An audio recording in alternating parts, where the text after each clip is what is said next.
បងវែងតើអញយកក្រដាសនោះធ្វើអីពួកអញដឹងស្អីថ្ងៃមុខលោកគ្រូយ៉ែងមុខជានឹងល្បីល្បាញពេញដាស់ហួមិនខាននេះជាវត្ថុមានតម្លៃរបស់គាត់មាសប្រាក់ប៉ុណ្ណាក៏មិនដូរដែរហើយលើសពីនេះខ្ញុំបានសម្រេចចិត្តរឿងធំមួយខ្ញុំត្រៀមនឹងសំពះលោកគ្រូយ៉ែងជាគ្រូបងវែងអញជាសិស្សរបស់ Ching Wen Pavilion ណាតើបែបនេះសំដែងទេលើកនេះខ្ញុំត្រឡប់ទៅវិញខ្ញុំនឹងទៅប្រាប់លោក Shen ឲ្យច្បាស់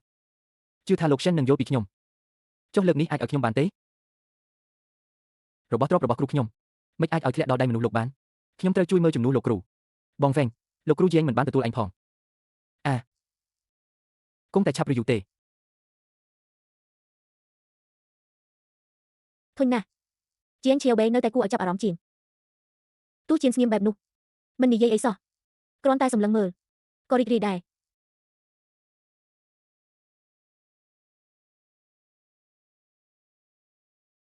ស្រីម្នាក់នេះតាមខ្ញុំមកភូមិគ្រឹះ Marquis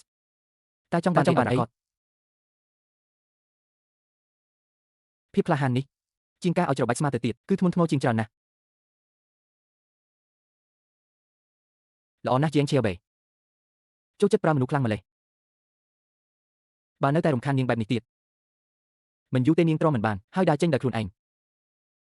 យ៉ាងណាក៏ឥឡូវខ្ញុំជាមនុស្សខ្លងនឹងធ្វើជាលឺមិនលឺពេលនាងស្រែកអ្នកទាំងពីរនេះចង់បានអីទៅ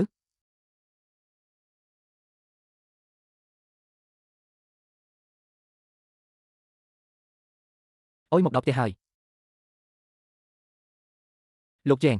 ស្រារបស់ពួកយើងលក់ដាច់ខ្លាំងណាស់មានហាងស្រាជាច្រើនរងចាំទិញនៅខាងក្រោយមកសុំសហការដោយខ្លួនឯងកន្លែងធ្លាប់ចែកចាយមុននេះខាងហាងគីមបានបញ្ជូនមនុស្សមកជំរុញឲ្យបន្ថែមទំនិញយូរហើយលក់មិនទាន់តតែសោះភោជនីយដ្ឋានធំនិងតូចក្នុងរាជធានីអាចទទួលយកបានប៉ុន្មានគឺចែកចាយប៉ុណ្ណឹងអើពិតមែនហើយស៊ីជឺលោកម្ចាស់ហូបតាមថាពេលអញត្រឡប់មកវិញត្រូវទៅជួបគាត់ភ្លាមស្រីម្នាក់នេះមើលទៅសាំភ្នែកណាស់ព្រាមច្បងអញ្ចឹងខ្ញុំសុំលាទៅមុនហើយពិបាកដល់ប្អូនប្រុសដែលខំធ្វើដំណើរមកហើយ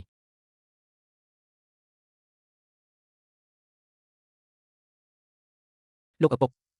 លោកម្នាក់នេះជាអ្នកណាជាប្អូនប្រុសរួមបាក់នៃបាក់ណាខ្លះបានហើយអង្គុយចុះនិយាយគ្នាសិនទៅសៀវប៉ៃអ្នកម្នាក់នេះជាអ្នកណាជាអ្នកបម្រើស្រីតូចម្នាក់តែព្រះនាងតូចប្រគល់ឲ្យជាមនុស្សខ្លងនឹងបើព្រះនាងតូចប្រគល់ឲ្យគ្មានបញ្ហាទេឲ្យតែមិនមែនព្រះនាងធំប្រគល់ឲ្យគឺបានហើយលោកឪពុកកូននឹងព្រះនាងធំមិនដែលធ្លាប់តាក់ទងគ្នាទេអ្នកបម្រើស្រីនេះអាចជាមនុស្សដែលព្រះនាងធំបញ្ជូនមកយ៉ាងម៉េចទៅឯងនឹងព្រះនាងធំមិនតាក់ទងគ្នាជាការល្អបំផុតថ្ងៃក្រោយក៏កុំតាក់ទងកុំឃើញព្រះនាងធំនៅក្មេងការរស់នៅមិនអាចមើលងាយបានឡើយសម្បត្តិឈាមដែលបងប្រុសធំអញបន្សល់ទុកអញក៏បានមើលហើយស្រីម្នាក់នេះមិនមែនជាមនុស្សល្អទេលោកឪពុកឥឡូវលោកឪពុកកំពុងនិយាយចំពោះមុខសាមីខ្លួនហើយណាលោកឪពុកកូនគិតថាមនុស្សមិនអាចមើលតែសម្បកក្រៅបានទេឯព្រះនាងធំវិញប្រហែលជាមិនអាក្រក់យ៉ាងនោះទេម្យ៉ាងទៀតស្រីកាន់តែស្អាតកាន់តែពូកែបន្លំភ្នែកនាងនៅក្នុងវាំងធ្វើឲ្យព្រះរាជាកោតក្រែងបីភាគតើអាចសាមញ្ញបានឬតាមខ្ញុំមើលនាងមិនមែនរៀបការមិនចេញទេតែជាលោកឪពុកត្រូវហើយថ្ងៃមុខខ្ញុំដាច់ខាតមិនពាក់ព័ន្ធជាមួយនាងទៀតទេលោកពុកប្រជុំព្រឹកមិញមានរឿងចម្លែកមួយព្រះរាជានិងលោកមេខ្លោងមេងស្រាប់តែចេញមកជាមួយគ្នាមេងសាវហ្វូបានស្នើឈ្មោះខ្ញុំឲ្យទៅទទួលប្រតិភូប្រទេសឈីនឹងបេយូអារម្មណ៍នេះច្បាស់ជាពួកនាងបានព្រមព្រៀងគ្នាមុនហើយពួកគេចង់រៀបអន្ទាក់ហេតុអ្វីធ្វើច្បាស់ម្ល៉េះចម្លែកមែនតើកូនប៉ងទុកទោយ៉ាងម៉េចខ្ញុំត្រៀមចាំប្រតិភូពីប្រទេសមកដល់រកឱកាសមុនគេកុំតិចពួកវាម្ដងបេយូនាងនឹងជីសុទ្ធតែជីស្ត្រូវពិសេសគឺបេយូជីស្ត្រូវស្លាប់រស់ជាមួយត្រកូលជាងយើងទំនាក់ទំនងបែបនេះនិយាយពីកិច្ចសហការអីទៀតច្បាស់ជាយកនយោបាយធ្វើជាលេសរួមដៃគ្នាកុំតិចត្រកូលជាងយើងបើពួកវាមិនគួរសមហេតុអ្វីខ្ញុំត្រូវគួរសមទៀតល្អធ្វើតាមកូននិយាយទៅពុកមិនប្រឆាំងទេឥឡូវកូនធំហើយចេះគិតគូរខ្លួនឯងរឿងនេះកូនហ៊ានទទួលច្បាស់ជាដឹងក្នុងចិត្តពុកគាំទ្រកូនទោះបីជាកូនសម្លាប់មនុស្សនៃប្រតិភូពីប្រទេសនេះមែនពុកក៏ជួយកាយកេរ្តិ៍ឈ្មោះឲ្យដែរអរគុណលោកពុក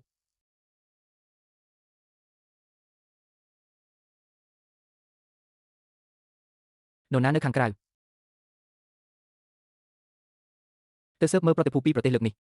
ពិសេសគឺខាងបេយូមើលថានៅខាងក្នុងតើមានជនក្បត់នោះឬអត់បើមានមែនមិនបាច់រងចាំគេមកដល់រាជធានីទេនៅនឹងកន្លែងធ្វើឃាតទៅបាទពេលទៅទទួលប្រតិភូឈីនឹងបេយូលោកពុកមិនភ្ញាក់ផ្អើលបន្តិចសោះប៉ុន្តែពេលឮឈ្មោះបេយូទឹកមុខគាត់កាន់តែត្រជាក់ជាងមុនគាត់ច្បាស់ជាបានដឹងដំណឹងខ្លះហើយឪពុកថែមទាំងនិយាយថាមិនថាប្រហែលជាមកដើម្បីប្រាប់ដំណឹងទេលើកនេះគណៈប្រតិភូរាជធានីគាត់ច្បាស់ជាមានរឿងលាក់បាំងខ្ញុំហើយ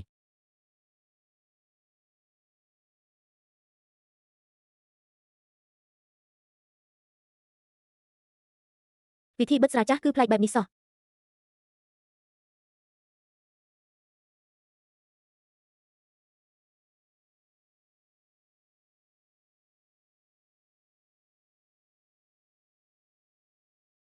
មើលក៏មើលទៅរឿងទាំងនេះគង់តែលេចជឿទៅក្រោយដដែល ជាងសៀវប៉ានឯងមិនគិតរកវិធីដោះស្រាយទេ វិធីដោះស្រាយស្អី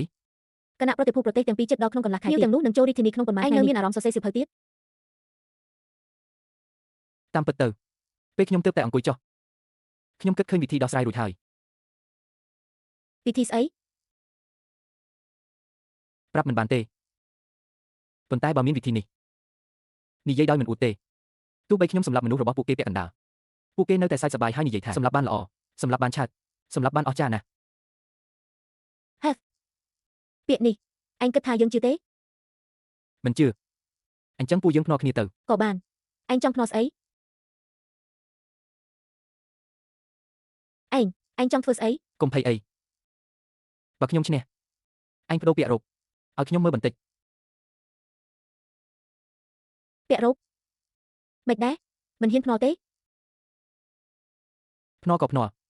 ចុះបើឯងចាញ់វិញ ខ្ញុំមិនចាញ់ទេប្រាកដណាស់បើចាញ់មែន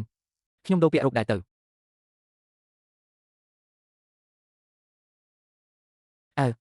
មិញនេះសម្លេងតិចមកពីណា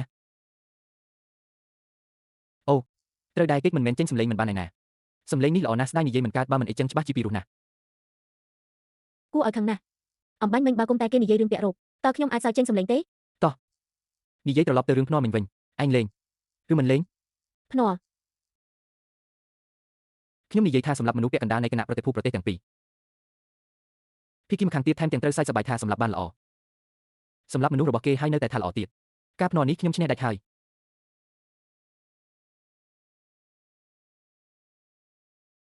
មកច្របាច់ស្មាឲ្យម្ចាស់តូចបន្តិចមកចង់សងសឹកខ្លាំងពិតជាអីចឹងមែនតែខ្ញុំត្រូវសម្របខ្លួនគង់តែថ្ងៃណាមួយដេញស្រីម្នាក់នេះចេញទេដៃដែលច្របាច់នោះពេលឈប់ទៅបែរជាស្រួលច្រើនស្នាដៃមិនអន់ទេ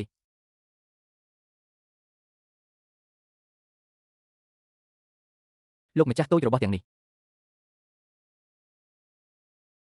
យកទៅឲ្យពុកខ្ញុំបន្តិចទៀតសឹមមកកន្លែងខ្ញុំមួយជើងទៀតមើលកម្រាស់នេះចុះសុទ្ធតែជាបានប្រាក់ចំនួនរបស់ជីវសួយកម្រើកឡើងវិញលឿនជាងខ្ញុំគិតទៅទៀតពិបាករត់មួយជើងទៀតហើយយកអាជើងនេះទៅហោធានជីលោកម្ចាស់តូចនេះគឺកាំភ្លើងធំកាំភ្លើងធំសម្រាប់ចុងតែចុងតែស្អីគេត្រូវហើយសម្រាប់ចុងតែដល់ពេលខ្ញុំនាំគណៈប្រតិភូប្រទេសទាំងពីរទៅចុងតែជុំគ្នាអញគ្រាន់តែដឹងថាមានរបស់នេះនៅទីនេះទោះជាគណៈប្រតិភូប្រទេសទាំងពីរត្រូវខ្ញុំសម្លាប់អស់ក៏ដោយប្រទេសប៉េស៊ីយ៉ុងនិងប្រទេសឈីក៏មិនហ៊ានបញ្ចេញសម្លេងមួយម៉ាត់ដែរទៅចុះអញចូលមកតាំងពីអង្ការទោះជាឃើញហើយក៏យ៉ាងម៉េចរបស់ឆ្លងសម័យកាលនេះទោះគេមើលច្បាស់ប៉ុណ្ណាក៏គ្មានថ្ងៃស្មានដឹងពីល្បិចនេះដែរអញថាមើល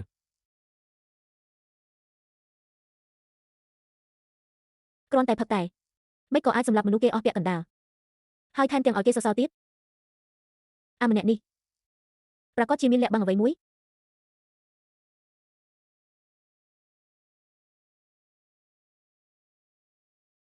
ឬមួយបទនោះក៏ជារបស់គេសរសេរដែរ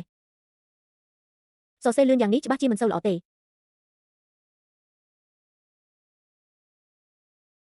អ្នកក្លាហានដែលស្ដាប់ការប្រគំតន្ត្រីកាលពីយប់មិញបានជួយខ្ញុំកម្ចាត់ធាតុកមានយន្តបទភ្លេងនេះចាត់ទុកជាសង្គមគេទៅចុះ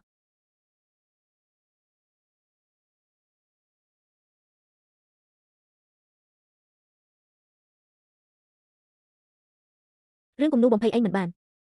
អញ្ចឹងដូរយកមួយដែលរឹងមាំជាងនេះមិនប្រកាសថាស្អែកឯងត្រូវរត់ចោលស្រុកទេ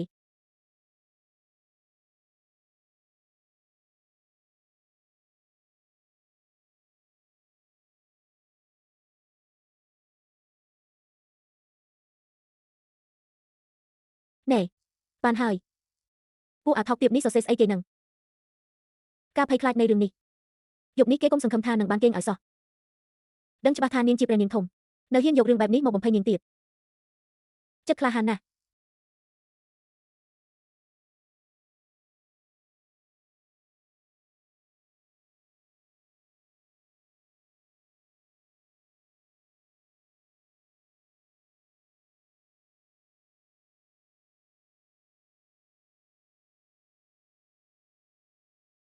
ពិតជាអញមែន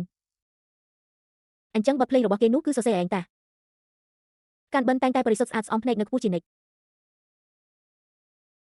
មិនក៏ធ្លាក់មកកាន់លោកីដែរហើយចុះប្អូនស្រីឡានអញជាព្រះនាងធំនៃរាជវង្សហេតុអ្វីបានជាធ្វើជាអ្នកបម្រើនៅទីនេះយើងពិតជាមានការងារត្រូវធ្វើហើយចំណែកអ្នកវិញពេលគាត់សរសេរបទភ្លេងនេះខ្ញុំនៅក្បែរនោះគាត់គ្រាន់តែសរសេរលេងតើបងស្រីចូលចិត្តដែរឬមើលទៅចំណង់ចំណូលចិត្តធ្លាក់ចុះហើយអូនស្រីមិនយល់ពីតន្ត្រីទេបទភ្លេងរបស់យាងឆេវវេនេះជាអ្វីដែលខ្ញុំធ្លាប់ឃើញក្នុងជីវិតតែមានកម្រិតខ្ពស់បំផុតគ្មានពីរឡើយគ្មានពីរទេការយល់ដឹងរបស់បងស្រីខ្ពស់ប៉ុណ្ណាប៉ុន្តែពេលគាត់សរសេរបទនេះគឺលឿនដូចជាគូលេងអញ្ចឹងរឿងនេះទុកមួយ like សិនប្អូនស្រីមកធ្វើជាអ្នកបម្រើគឺចង់ស៊ើបមើលភូមិគ្រឹះយ៉ាងបេថានឹងបោះបោឬអត់មែនទេមែនហើយប្អូនស្រីធ្វើបែបនេះត្រូវប្រយ័ត្នក្រែងលោកខាត់បងច្រើនជាងបានមើលថែខ្លួនឯងទៅបានហើយបងស្រីជាងឆេវបេទទួលបានខាងវែងចំនួន3ហើយបើគាត់ទៅកោសម្ព័ន្ធខ្ញុំសង្ឃឹមថាបងស្រីនឹងឲ្យគាត់ទៅដល់ជំហានចុងក្រោយច្បាប់របស់កោសម្ព័ន្ធខាងវែងគឺតឹងរឹងណាស់ទោះបីខ្ញុំជាមេកោសម្ព័ន្ធក៏មិនអាចយកផ្ទាល់ខ្លួនបានដែរប្រសិនបើគាត់ទៅមែនគឺស្រេចលើព្រេងវាសនារបស់គាត់តប៉ុណ្ណោះបងស្រីហេតុអ្វីនិយាយដាច់អង្ការម្លេះក្រែងលោថ្ងៃណាមួយបងស្រីបំពេញបំណងដើមតើមិនមែនជាការទះកំភ្លៀងខ្លួនឯងទេប្រហែលជាអញ្ចឹងប៉ុន្តែយ៉ាងហោចណាស់ឥឡូវនេះគឺមិនទេដៀលចាំបន្តិចបងស្រីតើបងស្រីចាប់អារម្មណ៍នឹងរឿងនិទានទេជាងឆេវបេបានសរសេររឿងមួយល្អមើលណាស់តើបងស្រីចង់មើលបន្តិចទេបានគំនូស្បែក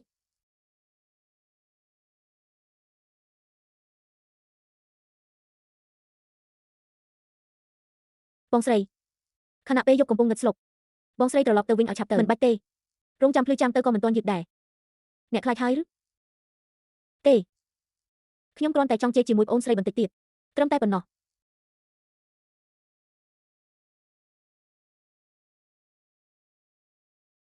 យប់មិញសំណាងល្អបានអ្នកប្រុសជួយមើលថែ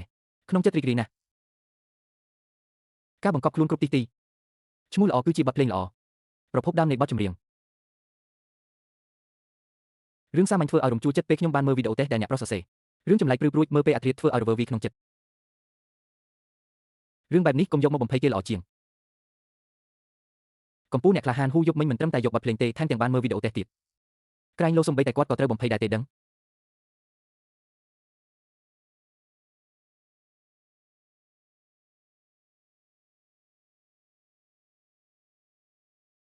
មក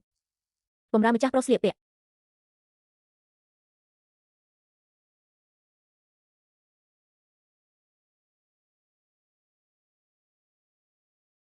ស្លៀកក្បាលឯងអីចាំមើលលើក្រោយអញហ៊ានឲ្យអ្នកប្រុសបំរើទៀតអត់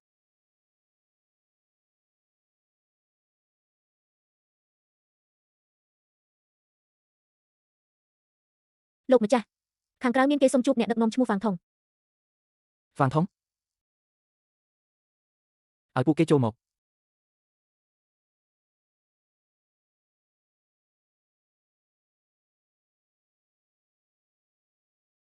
លោកប្រុសជាងគណៈប្រតិភូពេយូនិងឆេយបានចូលរាជធានីព្រឹកមិញនេះលឿនម្ល៉េះពេលមកដល់រាជធានីពួកគេចូលសន្តាគារមុនគេហើយប្រកាសថា3ថ្ងៃទៀតនឹងបើកប្រកួតវេទិកាអក្សរសាស្ត្រនៅខាងក្នុងហើយវេទិកាយុទ្ធសាស្ត្រនៅខាងក្រៅឥឡូវល្បីពេញរាជធានីហើយ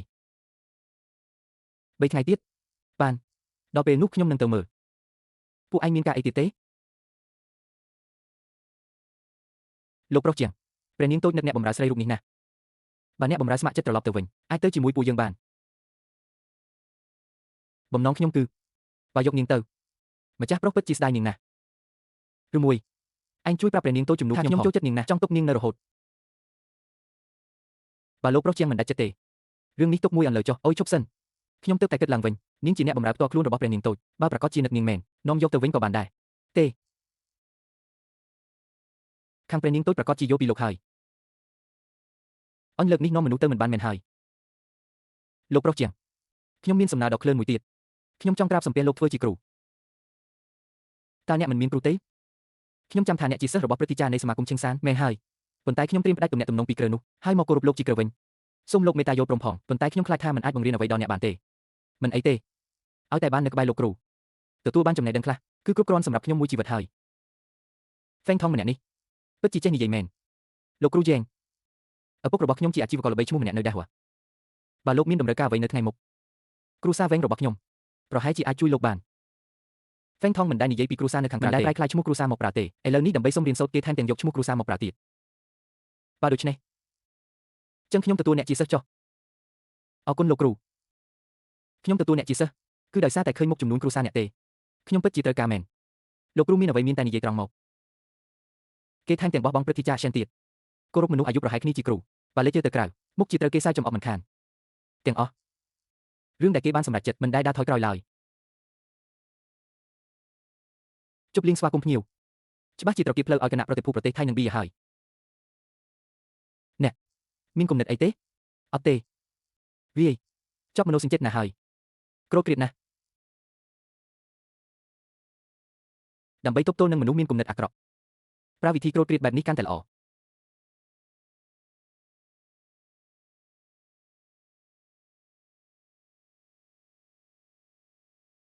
នរណាវីឯងគឺមនុស្សរបស់ប៊ីយ៉ូកូនចៅទៅជួងស្រានៅភោជនីយដ្ឋានស្វាយជួបពួកគេនិយាយមិនត្រូវគ្នាក៏វាគ្នាតែម្ដងកូនចៅមិនដែលវីទេលោកគ្រូយកតុ30000នាក់ទៅបណ្ដេញពួកវាចេញលើកមុនដើម្បីបង្ហាញស្នាដៃដល់ស្ដេចរួចហើយលើកនេះគ្រាន់តែរឿងភ្ញៀវ2-3នាក់សោះបើលេចទៅគេនឹងលោកគ្រូពួកនេះមកមិនមែនទេអ្នកដែលវីខ្ញុំប្រាប់ឲ្យខ្ញុំយកពាក្យសម្ដីមកជូនលោកអុកញ៉ាឲ្យយកពាក្យអ្វីមកអត់ទេគេនិយាយថាការទេកំភ្លៀងនេះឲ្យខ្ញុំយកមកឲ្យលោកអុកញ៉ាពិនិត្យមើលឲ្យច្បាស់ដូច្នេះស្នាមទេលើមុខឯងនេះគឺភីគឹមខាងទៀតចិត្តនាវីមែនទេអត់ទេបេយីទេកំភ្លៀងនេះគឺវាចំមុខស្នុកសាក់យើងហើយបាទគឺភីគឹមខាងទៀតចិត្តណាស់ហ្មងគឺភ្ញៀវរបស់បេយីជាអ្នកវាយភ្ញៀវរបស់បេយីមកដល់ទឹកដីដាហ្វាហ៊ានវីមនុស្សរបស់សាឡាអុកញ៉ាយើងទៀតល្អណាស់ល្អខ្លាំងណាស់លោកគ្រូរឿងនេះខ្ញុំមិនហ៊ានប្រាប់លោកអុកញ៉ាទេចរិតលោកអុកញ៉ាបើដឹងថ្ងៃស្អែកប្រកាសជាទៅដោយផ្ទាល់មិនខានឈ្នះគឺល្អបើចាញ់គឺបាក់មុខទាំងសាឡាអ្នកណាជាអ្នកវីមុខឯងចាំបានទេចាំបានល្អស្អែកទៅភោជនីយដ្ឋានស៊ុយសៀនទី1គឺត្រូវកំចាត់វីជាមុនសិនរឿងនេះកុំនិយាយប្រាប់លោកឪពុកខ្ញុំអីត្រឡប់ទៅសម្រាប់ចុះស្អែកទៅជាមួយខ្ញុំត្រូវគេវាដោយអ្នកណាត្រូវយូរយួនទៅទើបតែមកដល់ក៏វីមនុស្សសាឡាយើងទៅហើយមានន័យថាម៉េចមិនបាច់ស្មានទេ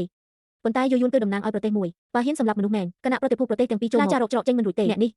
រស់មិនដល់ថ្ងៃស្អែកទេ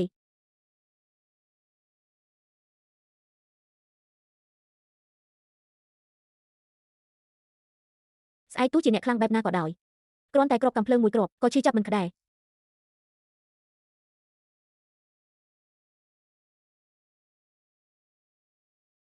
រីកចម្រើនច្រើនណាស់តើសាកល្បងមើលទៅចេញដំណើរទៅហាងស្រាស៊ុយសៀនឡូវអាចចម្រៃឲ្យពួកបៃយូពិតជាប្រឹងខ្លាំងណាស់ហ៊ានមកតាំងរែងប្រកួតនៅដាហ្វារបស់យើងអញមិនទាន់នៅទេម្សិលមិញពួកបៃយូបានមានទំនាស់ជាមួយភូមិគ្រីស្ចិនបេហូមេតុបម្នាក់របស់ភូមិគ្រីស្ចិនបេហូត្រូវគេតែកំភ្លៀងនៅចំពោះមុខមហាជនហ៊ានតែកំភ្លៀងមនុស្សរបស់ភូមិគ្រូហូតើភូមិគ្រីស្ចិនបេហូអាចទ្រាំបានទេថ្ងៃនេះប្រកាសជានឹងមានរឿងធំមិនខាននគរដាហ្វានេះពិតជាស្រស់បំព្រងគ្រប់រដូវមែនប្រសិនបើគ្មានចិនបេហូជួយទប់ទេពួកអង្គជាយើងក៏អាចវាយដណ្ដើមយកដែនដីមួយផ្នែកនៃដាហ្វាបានដែរពួកបៃយូទោះជាកាច់សាហាវប៉ុន្តែខួរក្បាល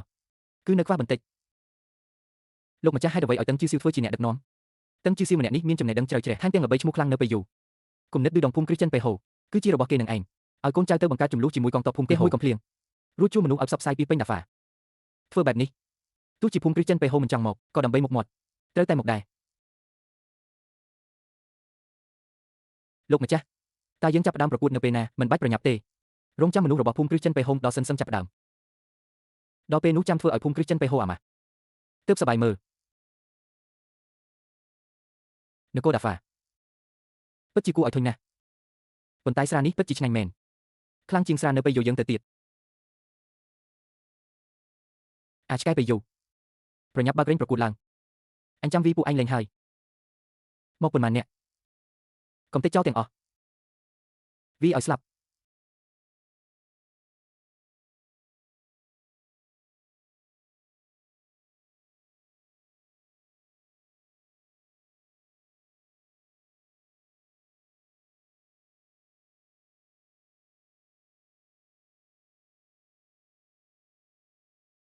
អូនស្រីឈប់មើលទៅអ្នកក្នុងបេះដូងនាងប្រហែលជានៅមិនទាន់មកទេខ្ញុំឯណាបានមើលគាត់ខ្ញុំគ្រាន់តែមើលថាមនុស្សមកច្រើនប៉ុណ្ណាបងស្រីឈិន បងថាតើគាត់នឹងមកទេខ្ញុំបែរជាគិតថាគាត់ច្បាស់ជាមកគាត់មានតួនាទីជារីកទូទទួលភ្ញៀវយ៉ាងគឺក៏ជាមនុស្សនេនកូបៃយូឈីការតាក់ទងមុនមានតែផលល្អប៉ុណ្ណោះ ភូមិគ្រឹះចិនបៃហូពួកឯងតើព្រមមកឬនៅត្រឹមថ្នាក់ទី3ហ៊ានមកស្រែកក្តាយនៅមុខបាយយោយើងផង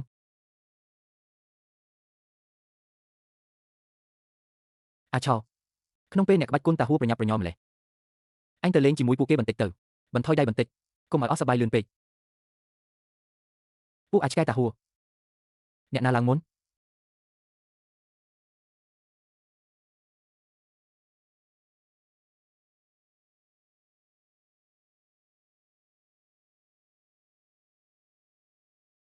ពួកតាហួរ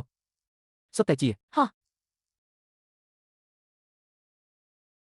នាងគឺជាស្ត្រីដែលមានមន្តស្នេហ៍អស្ចារ្យគួរឲ្យចាប់អារម្មណ៍ណាស់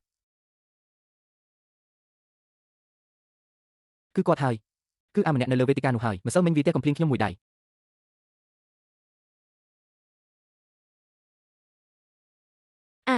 ជាវេមនុស្សក្នុងបេះដូងរបស់អ្នកមកហើយហៅថាលោកម្ចាស់តូចពួកឯងទាំងពីរអ្នកក៏មកដែរ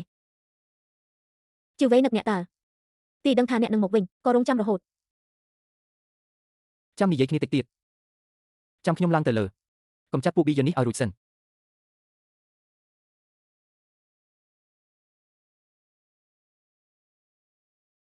ជាងស៊ីវប៉ៃនៃភូមិគ្រឹះចិនបេហៅរងចាំយូរម្លេះបែរជាមកតែអាតូចមួយទៅវិញភូមិគ្រឹះចិនបេហៅធ្វើឲ្យខកចិត្តមែន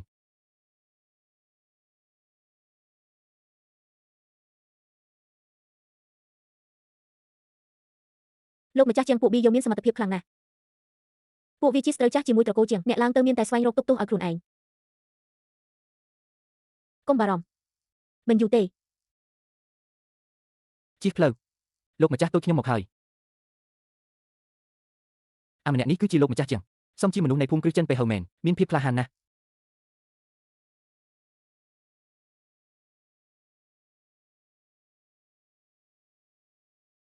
អានឹងកាច់សាហាវណាស់មិនដឹងថាបើបាញ់មួយបងតើអាចសម្លាប់វាបានអត់អញគឺជាលោកម្ចាស់តូចនៃភូមិគ្រឹះចិនបេហៅមែនទេពេលនេះភូមិគ្រឹះចិនបេហៅដូចជានៅសល់តែអញជាកូនចាំម្នាក់គត់ត្រូវទេកំភ្លៀងមួយដៃកាពីម្សិលមិញដាំឡើយគឺទេឲ្យពុកឯងមើលទេនឹកស្មានមិនដល់ថានាំអាតូចដូចអញមកសោះគ្មានន័យតតែសោះយល់ថាឈ្មោះលោកម្ចាស់តូចមិនសូវល្អទេបើចឹងស្ដាប់ការទូន្មានខ្ញុំទៅត្រឡប់ទៅផ្ទះវិញឲ្យស្ដាប់បង្កប់ទៅហើយឲ្យអាឈីវទេឯងមួយដៃដែរទៅពួកឯងបានវីមេតបរបស់ខ្ញុំជាមនុស្សកាន់ជើងកូនចៅលើកនេះឡើងវេទិកាគឺមកដើម្បីសម្លាប់មនុស្សមែនឬបើលោកម្ចាស់ជាងនិយាយចឹងអាចសាកមើលបានអញប្រកាសទេថាឲ្យខ្ញុំសាកល្បងដែរតែកំភ្លៀងការពីម្សិលមិញស្រាលពេកបើដឹងថារីជវាំងចិនពេលហៅហ៊ានបញ្ជូនតែអ្នកមកខ្ញុំគួរតែវាបំបីក្បាលវាចោលតែម្ដងឃើញថាមើលម៉ាត់ខ្ញុំនឹងជូនស្នៀតប្រយុទ្ធមួយឈុត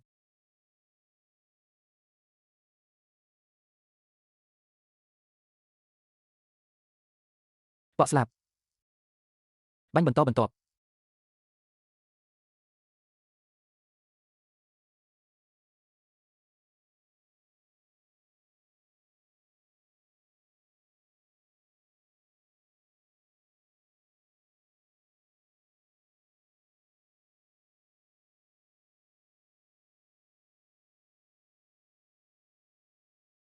ប៉ុណ្ណឹងសោះថាជាកម្ពុជាយុទ្ធជនប៉ុន្តែដូចស៊ីវបាយកាលពីមុនសម្លាប់បើមិនមែនអ្នកឲ្យខ្ញុំសាកទេអីខ្ញុំគ្រាន់តែសាកបន្តិចសោះគេក៏ស្លាប់បាត់រឿងនេះបន្ទោសខ្ញុំមិនបានទេសម្លាប់បានល្អអាម្នាក់នឹងអំបញ្ញមិញកាច់ណាស់តើចង់វាបំបីក្បាលគេទៀតឥឡូវមិនក៏ដួលមុនគេចឹងមិនមែនកម្លាំងក្នុងទេគឺអាវុធសម្ងាត់សំបីអាវុធសម្ងាត់ក៏ការពារមិនបានកូនចៅរបស់អ្នកសំបីតែស្នៀតប្រយុទ្ធតូចមួយរបស់ខ្ញុំក៏តាំងមិនបានពួកពេលយូរនេះឯងពិតជាអន់ខ្លាំងណាស់ខឹងរហូតសន្លប់ខ្ញុំគ្រាន់តែសម្លាប់មនុស្សម្នាក់សោះចាំបាច់ភ្ញាក់ផ្អើលដល់ថ្នាក់ហ្នឹងប៉ុន្តែបើឥឡូវមិនទាន់ទម្លាប់ក៏មិនអីដែរព្រោះតែពេលក្រោយអ្នកនឹងទម្លាប់ហើយ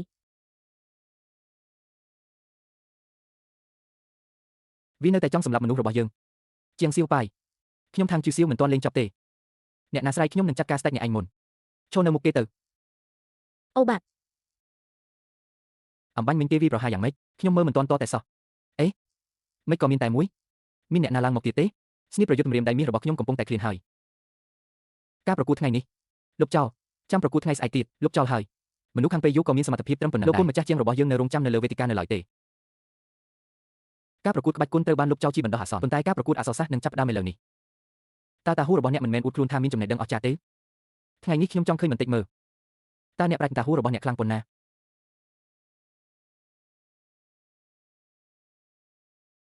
អ៊ូលេនិយាយថា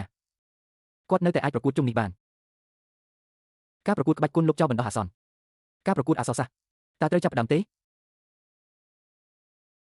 អូឡៃជួងខ្ញុំមួយមក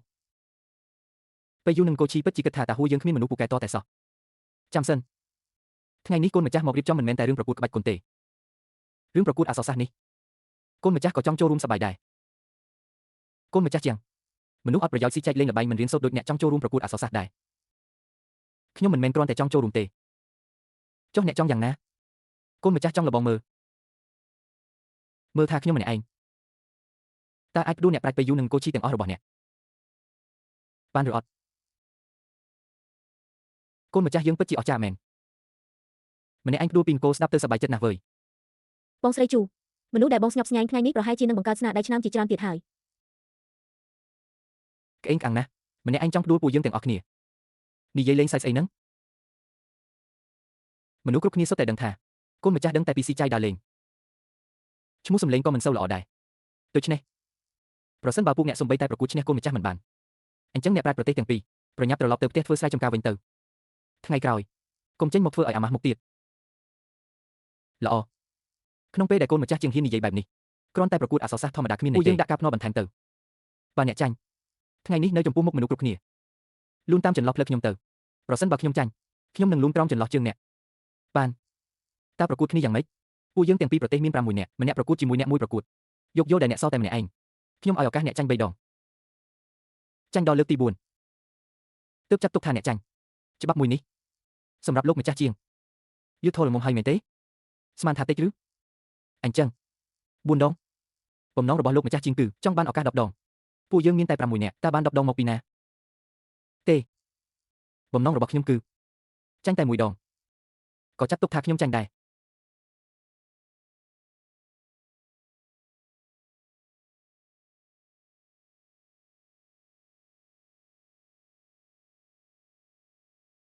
លោកគ្រូខ្ញុំបានយកយកដល់ថ្នាក់នេះហើយអ្នកនៅតែមិនបានទៀតខ្ញុំថាំងស៊ូស៊ីវតាំងពីតូចដល់ធំមិនដែលត្រូវគេមើលងាយដល់ថ្នាក់នេះទេថ្ងៃនេះខ្ញុំចង់មើលថាអ្នកមានសមត្ថភាពប៉ុណ្ណាហ៊ាននិយាយពាក្យសម្ដីធំបែបនេះមិនដែលត្រូវគេមើលងាយបែបនេះពីមុនមកអញ្ចឹងអ្នកកុំបារម្ភពេលបន្ទាប់នៅក្នុងរាជធានីនេះអ្នកនឹងទម្លាប់មិនខាន6ប្រកួតមិនអនុញ្ញាតឲ្យចាញ់សំបីមួយប្រកួតមកចុះឲ្យខ្ញុំមើលសមត្ថភាពពួកអ្នកមើលថាតើមានតម្លៃល្មមឲ្យខ្ញុំយកចិត្តទុកដាក់បន្តិចទេមនុស្សម្នាក់ចង់ប្រកួតជាមួយពួកយើង6នាក់លោកម្ចាស់ជាងអ្នកបង្ហាញឲ្យខ្ញុំមើលបន្តិចមើល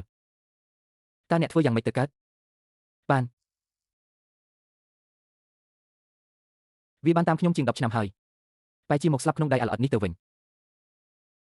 ក្នុងការប្រកួតសំណេរសូមលោកម្ចាស់តូចយ៉ែងចេញប្រធានបទមុនក្រែងលោចាញ់ទៅបែរជាថាពួកយើងធ្វើបាបអ្នកទេប្រធានបទទុកឲ្យអ្នកទាំង6ចេញវិញចុះក្រែងចុងក្រោយថារូបខ្ញុំតែម្នាក់ធ្វើបាបអ្នកទាំង6ល្អអញ្ចឹងពួកយើងជាអ្នកចេញប្រធានបទខ្ញុំចូលចិត្តស្រាស្រាប់ហើយជុំទី1យកស្រាជាប្រធានបទអ្នកសាច់អីខ្ញុំទូនមានឲ្យដូរមួយទៀតបើយកស្រាជាប្រធានបទរូបខ្ញុំនឹងធ្វើបាបអ្នកពេកហើយយ៉ាងហោចណាស់យកអីពិបាកជាងនេះដើម្បីឲ្យខ្ញុំមានអារម្មណ៍ថាពិបាកខ្លះបើមិនអញ្ចឹងឈ្នះក៏គ្មានន័យតែងកំណាប់អំពីស្រាជាអ្វីដែលខ្ញុំប៉ិនប្រសពបំផុតនៅទីនេះអ្នកណាប្រកួតជាមួយខ្ញុំគ្រប់ល្បះសុទ្ធតែល្បីល្បាញគេបែរជាថាធ្វើបាបអំពីស្រាខ្ញុំចង់មើលថាកំណាប់ឲ្យអ្នកអស្ចារ្យប៉ុណ្ណាបើអ្នកជំរុញយ៉ាងនេះអញ្ចឹងយកស្រាជាប្រធានបទតែងតែមួយបទគួរឲ្យធុញពេកពួកយើងចាប់ពី4ពាក្យ5ពាក្យ6ពាក្យរហូតដល់7ពាក្យលោកម្ចាស់តូចជាងហ៊ានទទួលទេបានអញ្ចឹងចាប់ដើមពី4ពាក្យប៉ុន្តែជុំទី1នេះខ្ញុំមុនបើកំណាប់ខ្ញុំចេញមកអ្នកនៅតែហ៊ានតែងទៀតអញ្ចឹងចាត់ទុកថាខ្ញុំចាញ់ល្អខ្ញុំចាំមើលថាអ្នកអាចតែងបានស្នាដៃអស្ចារ្យយ៉ាងណាផឹកស្រាច្រៀងចម្រៀងជីវិតមានប៉ុន្មានដូចជាសាយសត្វព្រឹកថ្ងៃកន្លងផុតទៅច្រើនពេក ចាប់ដើមចំហតែមានភាពឈឺចាប់រៀបរាប់មិនចេញអោខៀវរបស់អ្នកចិត្តខ្ញុំរំជួលអាឡោះអាឡៃគឺព្រោះតែអ្នករីកគិតរហូតមកដល់ឥឡូវសំឡេងរឹកយំស៊ីស្មើលើវាខ្ញុំមានភ្ញៀវកិត្តិយសដេញតន្ត្រីស្វាគមន៍លោកខែភ្លឺច្បាស់ផ្កាយតិចតួចសឹកក្អែកហើរទៅត្បូងហើរព័ទ្ធជុំវិញដើមឈើតើអាស្រ័យមិនណាភ្នំមិនដែលធុញនឹងខ្ពស់សមុទ្រមិនដែលធុញនឹងជ្រៅចៅវាយចៅស្វាគមន៍អ្នកក្លាហានចិត្តមនុស្សទូទាំងភពផែនដីក៏ចុះចូលឆ្លើយតើឆ្លើយយ៉ាងម៉េចតែងយ៉ាងម៉េចមិនដឹងថាអ្នកពេញចិត្តដែរឬទេអ្នកកុំប្រញាប់អីស្ដាប់ឲ្យច្បាស់បន្ទាប់មកកំណាប់ឲ្យ5តួមានបំណងខ្លះក្នុងចិត្តពាក់ប្រអប់ឡើងហាងស្រាពន្លឺចង្គៀងរញ្ជួយលើផ្លូវវែងពេងស្រាហូរពេញតុត្រឹមតែប៉ុណ្្នឹងសោះមិនប្រកាសថាมันអាចប្រៀបធៀបបានលើកែវស្រាលេបព្រះច័ន្ទច្រៀងបន្លឺឡើងដល់មេឃា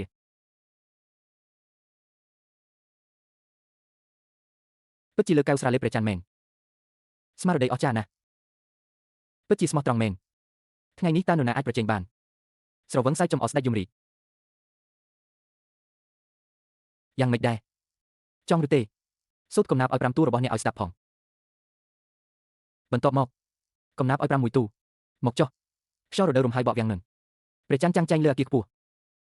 ផឹកមួយក្អឹកអស់ទន្លេមុត3កែវស្រវឹងរាប់ពាន់ឆ្នាំនាងមិនបានថយបន្តិចណាឡើយសាច់សួរថាតើលោកឯងមានរឿងអ្វីត្រឹមជាទុកកង្វល់ក្នុងបាតកែវយប់នេះចម្រៀងវែងមិនទាន់ឈប់ចាំមើលភាពអស្ចារ្យជារៀងរហូតអាយុ100ឆ្នាំស្រាទំពាំងបាយជូរល្អក្នុងកែវរស្មីសម្លេងពីញាក់លើខ្នងសេះស្រវឹងដេកលើស្មរភូមិសុំគុំសាច់ចំអកតាំងពីបុរាណមកតើមានប៉ុន្មានអ្នកត្រឡប់មកវិញ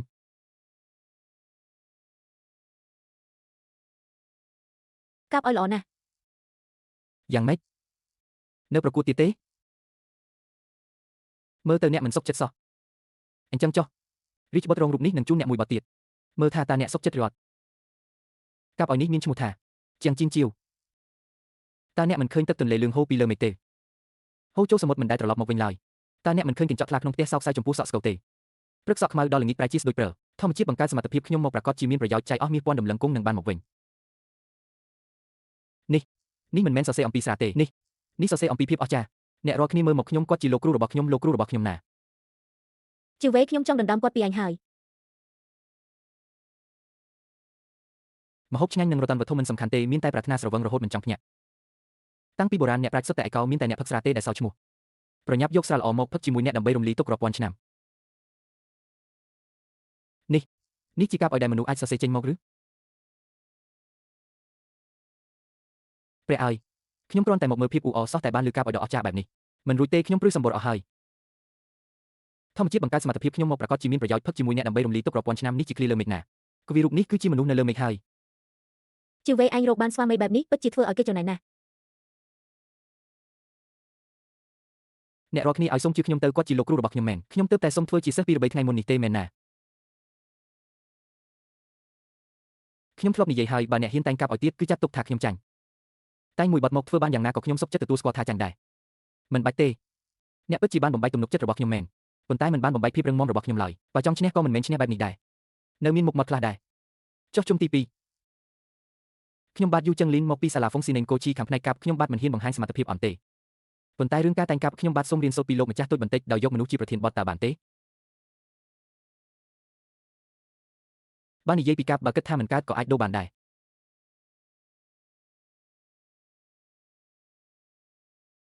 ខ្យល់លេចរាត្រីបំភ្លឺផ្ការាប់ពាន់ដើមខ្យល់បក់ទម្លាក់ផ្កាយជ្រុះដោយដំណក់ទឹកភ្លៀងរត់សេះលំអក្លិនក្រអូបសាយភីពេញផ្លូវសំឡេងបំពង់ខ្យល់បន្លឺឡើងពន្លឺចានចាំងភ្លេចផ្លាស់ប្ដូរពេញមួយយប់មានរបាំត្រីនៀតសក់លំអមាសប្រាក់នឹងខ្សែមាសសំឡេងសាច់សបាយក្លិនក្រអូបបោះសត្វបាត់ស្វែងរកគេក្នុងចំណោមមនុស្សរាប់ពាន់ដងស្រាប់តែងាកក្រោយមនុស្សម្នាក់នោះប្រែជានៅកន្លែងដែលមានពន្លឺភ្លើងស្រអាប់ស្វែងរកគេក្នុងចំណោមមនុស្សរាប់ពាន់ដងតើគេកំពុងសរសេរអំពីខ្ញុំឬនេះពិតជាកំណាព្យឲ្យដ៏ល្អមួយមែនតើព្រះនាងម្ចាស់ឈ្នះទេតើមិនបានឬបានឲ្យប្រកាសលឿនកាន់តឲ្យណែនមើលមកខ្ញុំគេនិយាយប្រហែលជាមិនមែនជាខ្ញុំទេដឹងកំណាព្យឲ្យមួយបទនេះនិយាយអំពីស្ត្រី យ៉ាងឆេញញិនមិនយកក៏ជារឿងធម្មតាដែរឲ្យតែឆៃវេយកគឺគ្រប់គ្រាន់ហើយអស្ចារ្យណាស់ត្រង់ពាក្យស្រាប់តែងាកក្រោយមនុស្សម្នាក់នោះប្រែជាណាត់នៅកន្លែងភ្លើងស្រអាប់ តើកំណាព្យឲ្យនេះជារបស់អ្នកណាតើគិតឃើញពីអស្ចារ្យបែបនេះបានដោយរបៀបណាគួរឲ្យខ្លាចណាស់ រ៉ៃវេកំណាព្យឲ្យមួយបទនេះសរសេរជូនអ្នក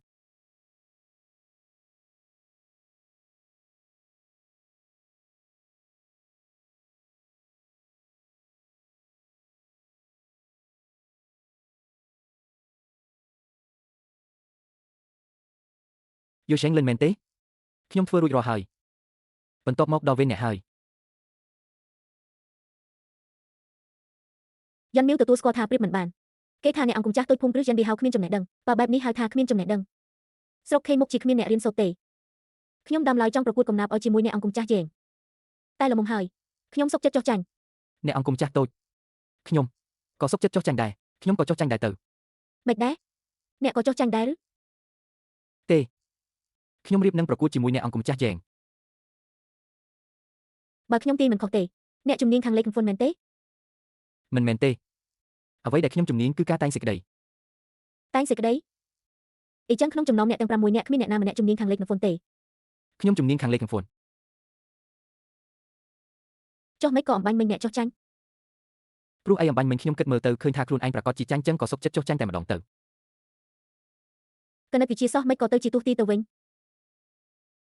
ព្រោះអីអំបញ្ញមិញខ្ញុំគិតមើលទៅឃើញថាខ្លួនឯងប្រកាសជាចាញ់ចឹងក៏សុកចិត្តចោះចាញ់តែម្ដងទៅ កណិតវិជាសោះមិនក៏ទៅជាទូទីទៅវិញ អញប្រកួតគណិតវិទ្យាជាមួយនាងទៅយ៉ាងហោចណាស់ឲ្យពួកយើងឈ្នះម្ដងទៅខ្ញុំបាទមិនជឿសុំការណែនាំផ្នែកគណិតវិទ្យាពីអ្នកប្រាជ្ញជាង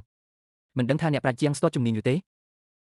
មិនសូវស្ទាត់ទេខ្ញុំរៀនអក្សរសាស្ត្រជាចម្បង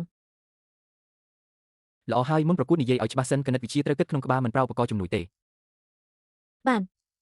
ដាក់ប្រធានមក ការគិតក្នុងចិត្តរបស់ខ្ញុំគឺពូកែខ្លាំងណាស់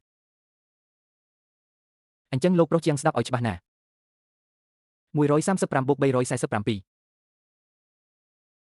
ស្មើប៉ុន្មាន លំហាត់នេះឯងនិយាយមែនឬ មិនដែរលោកប្រុសទូចគិតថា135 + 347ពិបាកពេកមែនទេ482ខ្ញុំមិនមែនគិតថាពិបាកពេកទេខ្ញុំគ្រាន់តែគិតថាលំហាត់របស់ឯងទោះជាមើលងាយមនុស្សបន្តិចហើយឯងដាក់មួយដែលមានកម្រិតពិបាកមកកាន់តែពិបាកកាន់តែល្អអញ្ចឹងក៏បានដោយសារលោកប្រុសតូចគិតជាងាយស្រួលអញ្ចឹងខ្ញុំនឹងដាក់លំហាត់ពិបាកឯងមួយលោកប្រុសតូចស្ដាប់ឲ្យច្បាស់ណាស់មនុស្សនឹងជ្រូកនៅក្នុងទ្រុងជាមួយគ្នាក្បាលសរុប100ជើងមនុស្សច្រើនជាងជើងជ្រូក80ខាងសួរថាមានមនុស្សនឹងជ្រូកប៉ុន្មានក្បាល100ហើយជើងច្រើនជាង80ទៀតកាន់នេះយ៉ាងម៉េចទៅគួរឲ្យខ្ពើមណាស់អញអាចដូរមនុស្សនឹងជ្រូកទៅជាសត្វផ្សេងបានទេដូចជាមាន់និងទន្សាយក៏បានដែរអញ្ចឹងគឺមាន់និងទន្សាយនៅក្នុងទ្រុងតែមួយសូមលោកប្រុសតូចឆ្លើយមកទន្សាយ20ក្បាលមាន់80ក្បាលក្បាល100ចុះជើង320ខាងមាន់40ទន្សាយ60ជើង3215មួយខាងមាន់42ទន្សាយ58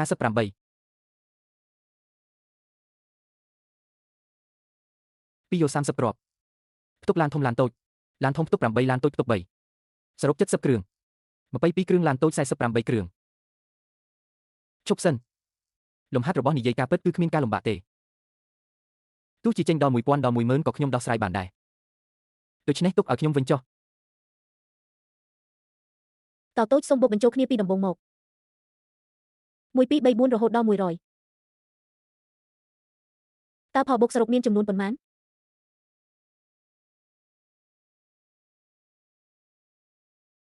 តើតូចរូបខ្ញុំគណនាមិនចេញទេលំហាត់បែបនេះបើមិនពឹងផ្អែកលើឧបករណ៍ទេគឺមិនអាចធ្វើបានឡើយអាចធ្វើបានហើយវាសាមញ្ញណាស់1នឹង100បុកចូលគ្នាស្មើនឹង101 2នឹង99ក៏នៅតែ101ដែរ3នឹង98ក៏ជា101ដែរពុកក្បាលកន្ទុយបែបនេះគឺបាន50ក្រុម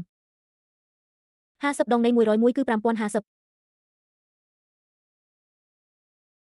ពូកែម្លេះខ្លាំងងាយនាស់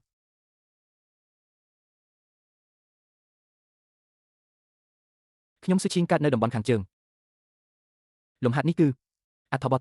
គឺនៅតែយកមនុស្សជាគោលគាត់ធ្វើបែបនេះគឺឆ្លាតវៃពេកហើយខ្ញុំគ្មានសមត្ថភាពសរសេរសៀវភៅមួយក្បាលទេតែមានឈ្មោះថាមិនយូរប៉ុន្មានទេនឹងបានជួបប្រទះជាមួយគ្រប់គ្នាហើយអត្ថបទបន្ទាប់របស់ខ្ញុំមិនថាឈ្មោះកន្លែងឬមនុស្សសុទ្ធតែខ្ចីពីក្នុងនោះទេ អត្ថបទនេះមានឈ្មោះថារបាំព្រះនាងលូសេងយកតួអង្គក្នុងសៀវភៅខ្លួនឯងមកសរសេរគឺវាថោកទាបបន្តិចហើយតើអាចប្រៀបធៀបនឹងមនុស្សពិតប្រាកដបានដោយរបៀបណាឆ្នាំទី3នៃរជ្ជកាលហាងឈូទៅកាន់រាជធានីត្រឡប់មកវិញឆ្លងកាត់ទន្លេលូឆ្វៀនព្រះនៃទន្លេនេះមានព្រះនាមថាមីហ្វៃបទចម្រៀងនោះពោលថាក្នុងផ្អែកនឹងការចាក់ចេញព្រះច័ន្ទតាមប្រភពភ្នំជំនាញខាងបុរាណឡើងលើភ្នំជិងកំណត់ឲ្យប្រចាំថ្ងៃនៅទីខាងលិចប្រទេសជំនួសការលំបាកពឹងផ្អែកលើស្រីស្អាតការកាត់ក្តីនៃភាសាពេលនាងដាស្រស់ស្អាតដូចហងមាសទន់ភ្លន់ដូចនាគលេងទឹកស្រដៀងនឹងពុកស្រទន់បាំងព្រះច័ន្ទរំភើយដូចខ្យល់បក់ខ្ទាបព្រើកយគុណពីចម្ងាយភ្លឺចែងចាំងដូចពន្លឺព្រះអាទិត្យពេលព្រឹក អូយ៉ារាងកាយសំសួនស្រស់ស្អាតដូចពន្លឺខែគ្មានទាស់ម៉ៅស្រស់ផូរផង់ធម្មជាតិសក់ខ្មៅរលោងចិញ្ចើមមុខស្រស់ស្អាតភ្នែកភ្លឺច្បាស់តាក់ទាញមុខមាត់ស្រស់ផូរផង់មិនបាច់ផាត់មុខក៏ស្រស់ស្អាតខ្លាំងដែរអស្ចារ្យពិតជាអស្ចារ្យមែនសម្លៀកបំពាក់ធម្មតាស្រស់ស្អាតដូចទេពធីតាជំហានដើរស្រទន់ក្រមួនជើងហាក់មិនប៉ះដីនេះសរសេរពណ៌នេះអ្នកណាទេពធីតាតើទោះខ្ញុំសរសេរស្អាតយ៉ាងណាក៏គ្រាន់តែជាមនុស្សធម្មតាចំណែកឯគាត់សរសេរពីទេពធីតាសឹកហ្វូងបន្លឺសំឡេងទេពធីតាច្រៀងបំពេនាគទាំង7តម្រៀបដៃគ្នានៅលើទេពពុក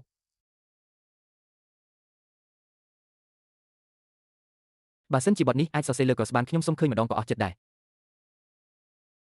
គួរឲ្យស្ដាយមនុស្សនឹងទេពខុសគ្នាបំណងប្រាថ្នាមិនអាចសម្រេចលើកដៃជូតទឹកភ្នែកហូរសន្ធោសន្ធៅបង្កប់កូនចៅឲ្យទឹមសេះខ្ញុំត្រូវត្រឡប់ទៅខាងកើតវិញហើយចាប់គៀវកាន់រំពាត់អាឡ័យអាឡោះអាឡ័យមិនចង់ទៅសោះពិតជាអាឡ័យមិនចង់ទៅមែនស្នាដៃអស្ចារ្យណាស់ស្រស់ស្អាតដូចអន្ទស្រទន់ដូចនាគលេងទឹកតើលោកសរសេរវាឡើងដោយរបៀបណាទៅមេឃពណ៌មាសក្រហមមើលសែនដូចញៀកខុសតើអញសរសេរវាចេញមកដោយរបៀបណាជាងស៊ីវប៉ៃជាគ្រូនៅបន្ទប់ខ្ញុំតើខ្ញុំទម្លាក់ពាក្យមួយម៉ាត់សុទ្ធតែរកការអាម៉ាស់ដាក់ខ្លួនពេលយន់នេះចេញមកពួកគេនៅអង្គុយស្ងៀមបានទៀតទេមេឃពណ៌មាសក្រហមមើលសែនដូចញៀកខុសឃ្លាបែបនេះមនុស្សជាច្រើនមួយជីវិតសរសេរមិនចេញផងពេលយន់លូសិននេះចេញមកយន់មុនទាំងអស់ត្រូវសង្កត់ជាប់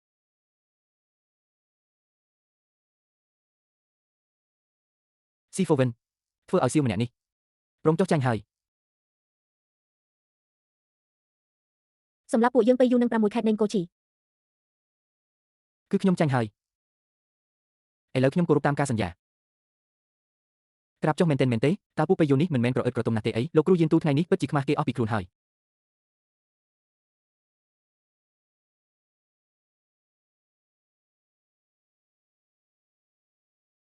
សមមុខហើយអាមនុស្សថ្មនេះវាខ្ញុំថែមទាំងចង់អាម៉ាស់អ្នកប្រាជ្ញជាសាធារណៈជីវិតស្អីទៅឈ្នះហើយថ្ងៃនេះខ្ញុំនឹងលុបចោលការដកថយផ្នែកអក្សរសាស្ត្រនិងក្បាច់គុណលុបចោលការដែលអ្នកប្រាជ្ញមកម្នាក់ឯងដើម្បីជន់ថ្មបង្កការភ្ញាក់ផ្អើលលើកនេះខ្ញុំចុះចាញ់ហើយអញខុសហើយខ្ញុំជាអ្នកប្រាជ្ញមកលើកនេះមិនមែនគ្រាន់តែដើម្បីភូមិគ្រឹះចិនបៃហូរបស់ខ្ញុំនោះទេមិនមែនដើម្បីភូមិគ្រឹះហូតាអាចជាដើម្បីកោតាហ៊ូទាំងមួយមែនទេខ្ញុំជាអ្នកប្រាជ្ញលើកនេះគឺមកដើម្បីតាំងចិត្តឲ្យផ្ទៃមេឃនិងផែនដីគឺមកដើម្បីបង្កើតវាសនាឲ្យប្រជារាស្ត្រហើយក៏មកដើម្បីបន្តវិជ្ជាដែលបាត់បង់របស់ពួកបរិសុទ្ធជំនាន់មុន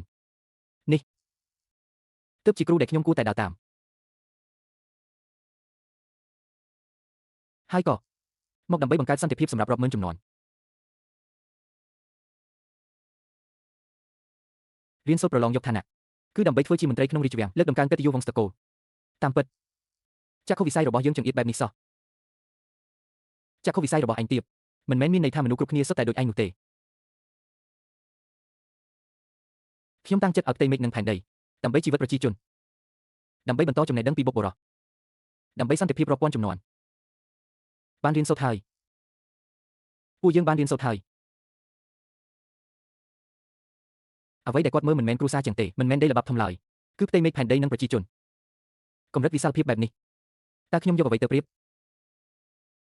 លោកគ្រូពូតើមានអ្វីដែលពួកយើងមិនចាញ់អ្នករាល់គ្នាមិនបាច់ធ្វើបែបនេះទេសូមបំបែកគ្នាទៅតោះពួកយើងទៅផ្ទះវិញលោកគ្រូអ្នកកាន់តំណែងតោះទៅពួកយើងទៅកំចាត់វា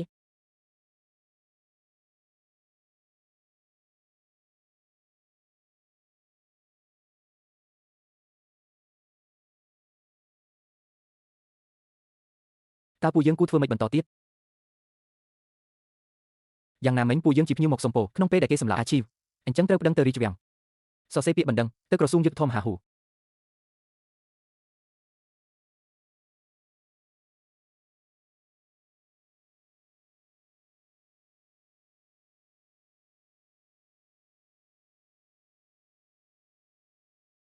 បានហើយពួកឯងទាំង4នាក់សម្លឹងមើលខ្ញុំធ្វើអី លោកគ្រូជាងលើកនេះលោកពិតជាធ្វើឲ្យគេភ្ញាក់ផ្អើលមែន ភ្ញាក់ផ្អើលមែនទេខ្ញុំគ្រាន់តែបង្ហាញសមត្ថភាពលេងសោះ សម្ដីនេះពិតជាគួរឲ្យខឹងណាស់ ទោះជាយ៉ាងណាក៏ដោយក្រុមភ្ញៀវសុំពរទាំងនេះត្រូវបានបង្ក្រាបទៅហើយខាងក្បាច់គុណមានមនុស្សស្លាប់ខាងអក្សរសាស្ត្រត្រូវបានខ្ញុំកម្ចាត់ម្នាក់ឯងចាំពេលគណៈប្រតិភូទាំងពីរប្រទេសចូលរាជធានីភាពជឿជាក់ក៏លែងសូវមានខ្លាំងទៀតដែរ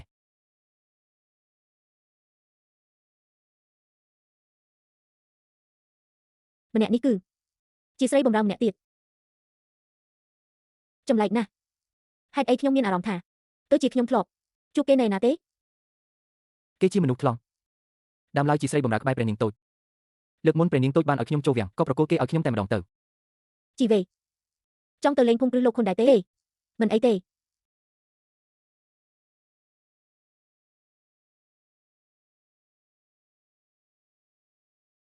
ត្រឡប់ទៅភូមិគ្រឹះលោកខុនវិញ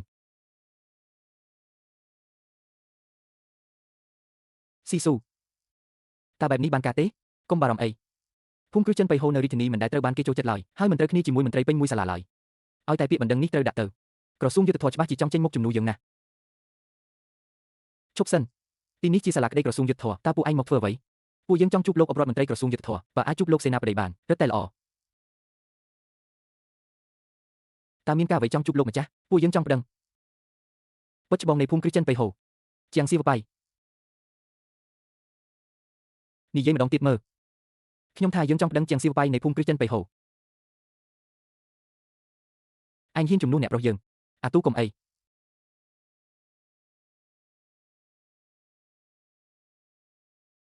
អ្នកទាំងពីរ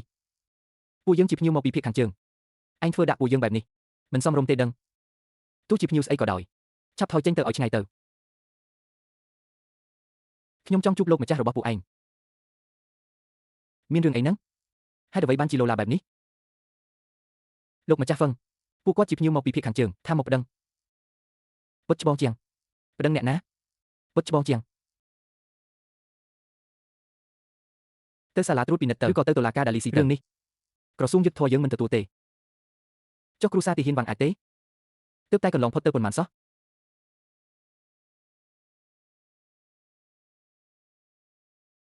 ស៊ីស៊ូឥឡូវត្រូវធ្វើម៉េចទៅតុលាការដាលីស៊ឺខ្ញុំមិនជឿទេថាយើងប្តឹងរឿងនេះមិនបាន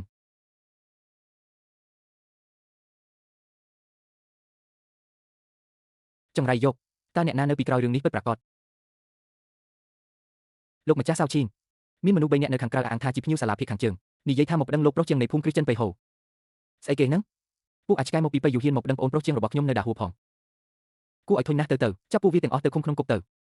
លោកម្ចាស់ពួកគាត់អះអាងថាជាភ្ញៀវសាលាភាគខាងជើងណាបើចាប់ភ្លាមខ្លាចថាមិនសមរម្យទេខលស្អីអាភ្ញៀវសាលាស្អប់ខ្ពើមនោះចាប់ឃុំខ្លួនពួកវា3ថ្ងៃនេះមិនបាច់ឲ្យបាយពួកវាស៊ីទេពួកឯងធ្វើស្អីហ្នឹងពួកយើងជាភ្ញៀវសាលាភាគខាងជើងណាការពារគ្នាទៅវិញទៅមកខ្ញុំនឹងប្តឹងទៅរាជវាំងរបស់ពួកឯងនេះជាស្អីទៅតើដាហួរនៅមានច្បាប់ទម្លាប់ទៀតទេជាស៊ីវដំបងទៅក្រសួងយុទ្ធភ័ពពីឈ្មោះជាងស៊ីវបៃក៏មិនព្រមទទួលលុះមកដល់តុលាការដាលីស៊ឺក៏ចាប់ពួកយើងឃុំខ្លួនភ្លាមតើនៅក្នុងរាជធានីនេះអ្នកណាហ៊ានទទួលពាក្យបណ្ដឹងរបស់យើងមិនខ្វល់ទេពួកយើងជាភ្ញៀវកិត្តិយសពួកវាគ្មិនហ៊ានឃុំយើងយូរទេពេលចេញទៅវិញទៅសាលាត្រួតពិនិត្យបើទីនោះមិនបានទៅក្រសួងហិរញ្ញវត្ថុក្រសួងការពារជាតិក្រសួងការងារក្រសួងពិធីការខ្ញុំមិនជឿទេថារាជធានីដ៏ធំបែបនេះគ្មានកន្លែងណាហ៊ានទទួលពាក្យបណ្ដឹងរបស់យើងប៉ុន្តែកន្លែងទាំងនោះហាក់ដូចជាមិនខ្វល់ពីរឿងនេះទេ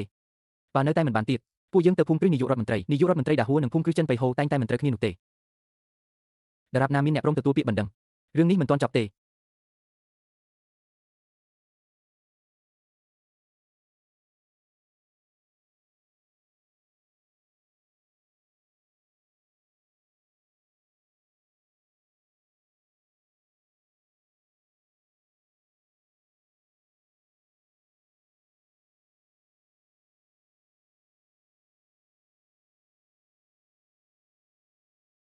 Sư chi. Miên ca ấy, con cao một đầu hời, lột mà chắc ở lột từ sao thông phliềm. Con cao. Mình uống mau pi không vang. Con cao. Ta preri chỉ trong miên prete yang na đạt mày ní. Preri chỉ trong miên prete lọ na phần màn ngày ní. Chi pi xét châu chất an rương suy hô đại sư chi sơ sề. Lột pu mình đại an tề. Tai piện ní. Hai nâng atabot lusen phô nục tiệt, preri chỉ trong an hai an tiệt. Trong miên bần tù thả sư chiu ban bằng cặp như một pin cô chi nợ bom chui sàn lầu. Nom kết yu chung chiệt. Preri chỉ sắp tay sò sa côn prok nhom. Chứ bác chỉ miên rương ở tề. Lột rạnh sư chữ, lột mọc hơi.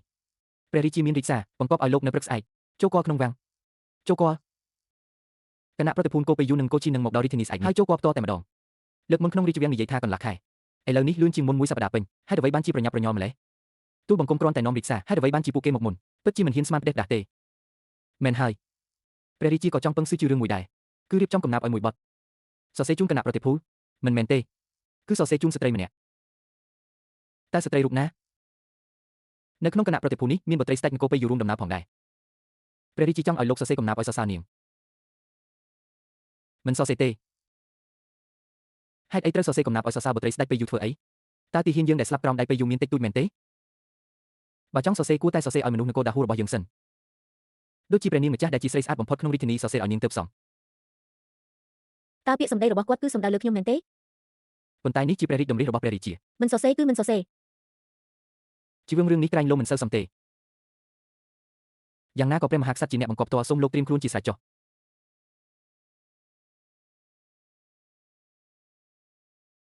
លោកឪពុកព្រឹកស្អែកចូលព្រះរាជរោងតើលោកទៅទេចង់ទៅប៉ុន្តែខន្ទីកៅបានប្រាប់ពិសេសមិនឲ្យខ្ញុំចូលព្រះរាជរោងថ្ងៃស្អែកទេនេះខ្លាចលោកឪពុកនិយាយមិនត្រូវគ្នាក៏ទីងដាវមកកាប់មែនទេសត្រូវជួបគ្នាឃើញមុខគ្នាយល់ច្បាស់ណាស់ប៉ាអ្នកទៅពួកអាចឆ្កែបីហ៊ានតែអស់ត្រូវឲ្យមេរៀនពួកវាខ្លះកុំស្មានថាដល់តាហូហ្វូហើយនៅតែអាចធ្វើរូបពីបាន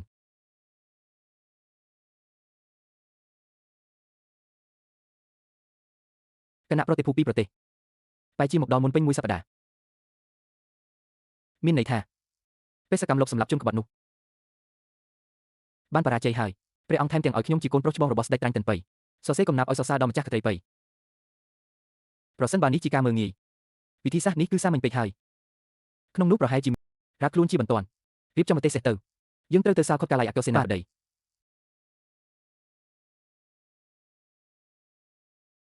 ពិតជាតុលាការដ៏អស្ចារ្យមែនគុំខ្លួនពួកយើងរហូតដល់ 3000 នាក់បាយមួយពេលក៏មិនឲ្យហូបដែរសិជាគុំតវ៉ាទៀតអីក្រែងលោកពួកគេចាប់យើងយកទៅវិញការអត់ឃ្លាន3ថ្ងៃនោះខ្ញុំមិនចង់ជួបវាជាលើកទី2ក្នុងជីវិតនេះទេ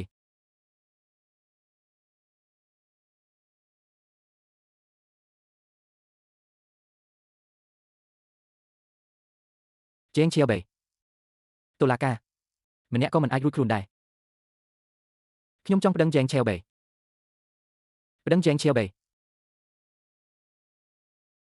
តើចិនសីហៅនឹងមន្ត្រីស៊ីវិលមិនបានប្រយុទ្ធគ្នាជាច្រើនឆ្នាំមកហើយទេខ្ញុំគ្រាន់តែចង់ប្តឹងជេងឈៀវបេហើយអ្វីបានជាអ្នករកគ្នាការពីគេហើយថែមទាំងលាក់បាំងឲ្យគេទៀតសេខៀវបោះបង់ទៅចុះចាំរងចាំមកដល់សិនចាំនិយាយបន្តមិនអាចបោះបង់ទេទីនេះនៅជិតសាលអគ្គសេនាបតីណាអគ្គសេនាបតីបច្ចុប្បន្នឡើយបេងយ៉ាងបានប្រយុទ្ធជាមួយចិនសីហៅជាច្រើនឆ្នាំការបំពេញការងាររបស់គាត់គឺត្រឹមត្រូវហើយ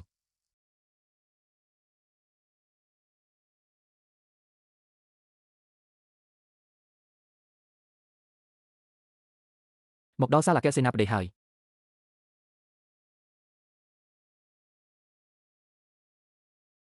គឺឯងទេ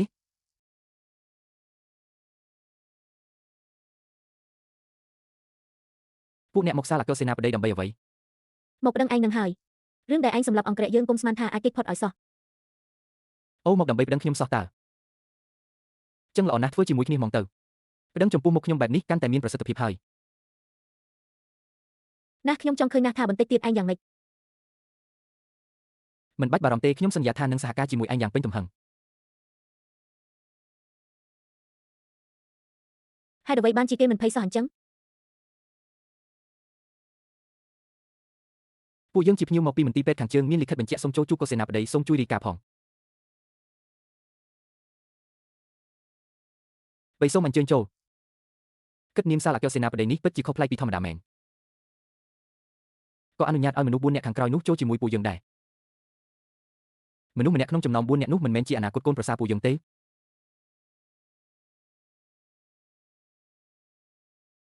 ភ្ញៀវមន្ទីរពេទ្យខាងជើងនេះមិនដឹងទេថាយាងឆេវបេគឺជាអនាគតកូនប្រសាររបស់សាវយើង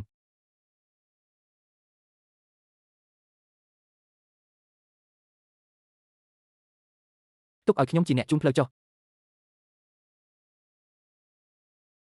យ៉ាងម៉េចអញស្គាល់ទីនេះច្បាស់ណាស់គោស្ថាបត្យកម្មប្រហាក់ប្រហែលគ្នាទេដើរទៅក៏ស្គាល់ទៅមិនដឹងថ្ងៃនេះមកសាឡាកោសេនាបតីមានរឿងអ្វីដែរគ្មានរឿងអីធំដុំទេគឺគណៈប្រតិភូរបស់អ្នកនឹងប្រទេសនឹងមកដល់រាជធានីស្អែកនេះឯងខ្ញុំចង់ពិភាក្សាជាមួយលោកអាគមហនីស្អីគេពួកអ្នកមិនទាន់ដឹងទេហ៎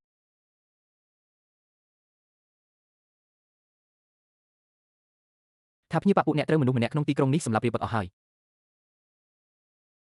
ខឹងខ្លាំងពេកទើបប្រញាប់រត់មកទីនេះនឹង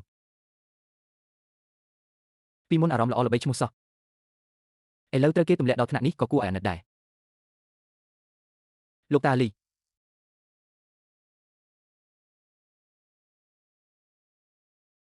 អ្នកនេះប្រហែលជាលោកអាគមសេនាលីហើយដឹងយើងជាភ្ញៀវរបស់ពេយូលោកអាគមសេនាថ្ងៃនេះខ្ញុំមកគឺមានរឿងចង់ជម្រាបជូនខ្ញុំចង់ប្តឹងជាងសបាយចំពោះមុខលោកឪពុកក្មេកប្តឹងសាលាស្រេចលោកេលោកអាគមសេនាពួកយើងជាភ្ញៀវមកពីបៃអ៊ូមកផ្លាស់ប្ដូរនៅទីក្រុងតាហាប៉ុន្តែអាមនុស្សនេះក្នុងពេលរាំបានសម្លាប់ភ្ញៀវបៃអ៊ូរបស់ពួកយើងចិត្តអាក្រក់ម្ល៉េះពួកអ្នកថែមទាំងត្រូវឃុំខ្លួននៅតុលាការយ៉ាលេ3ថ្ងៃទៀតផងពិតមែនហើយប៉ុន្តែតុលាការយ៉ាលេរបស់ពួកលោកឃុំពួកយើង3ថ្ងៃពេញមិនឲ្យបាយហូបសោះអ្នកដែលធ្វើរឿងបែបនេះបានគឺប្រកាសជាមនុស្សកំសាកបងប្រុសម្នាក់នេះពូកែណាស់សូមក្រាបថ្វាយបង្គំលោកអាគមសេនាសូមរកយុត្តិធម៌ឲ្យពួកយើងផងសេបាយរឿងនេះឯងមានអ្វីចង់និយាយទេអត់ទេលោកអាគមសេនាលោកគ្រាន់តែសម្រេចទោសខ្ញុំទៅបានហើយគេហ៊ានស្នើសុំទោសដោយខ្លួនឯងច្បាស់ជាប្រកាសក្នុងចិត្តថាអាគមសេនាមិនកាត់ទោសគេទេធ្វើពុតជាអួតអាងណាស់អីចឹងឯងនិយាយមកមើលគូកាត់ទោសអ្វីទៅផ្សំទោសប្រហារជីវិតទៅយ៉ាងណាមិញខ្ញុំក៏បានសម្លាប់អ្នកបម្រើផ្ទះគេដែរគួរតែយកជីវិតសងជីវិតខួរក្បាលជាងសបាយឈួតហើយថែមទាំងឲ្យអាគមសេនាកាត់ទោសប្រហារជីវិតគេទៀតត្រូវហើយគ្រាន់តែកាត់ទោសប្រហារជីវិតខ្ញុំមកប៉ុន្តែ100ឆ្នាំក្រោយចាត់ការ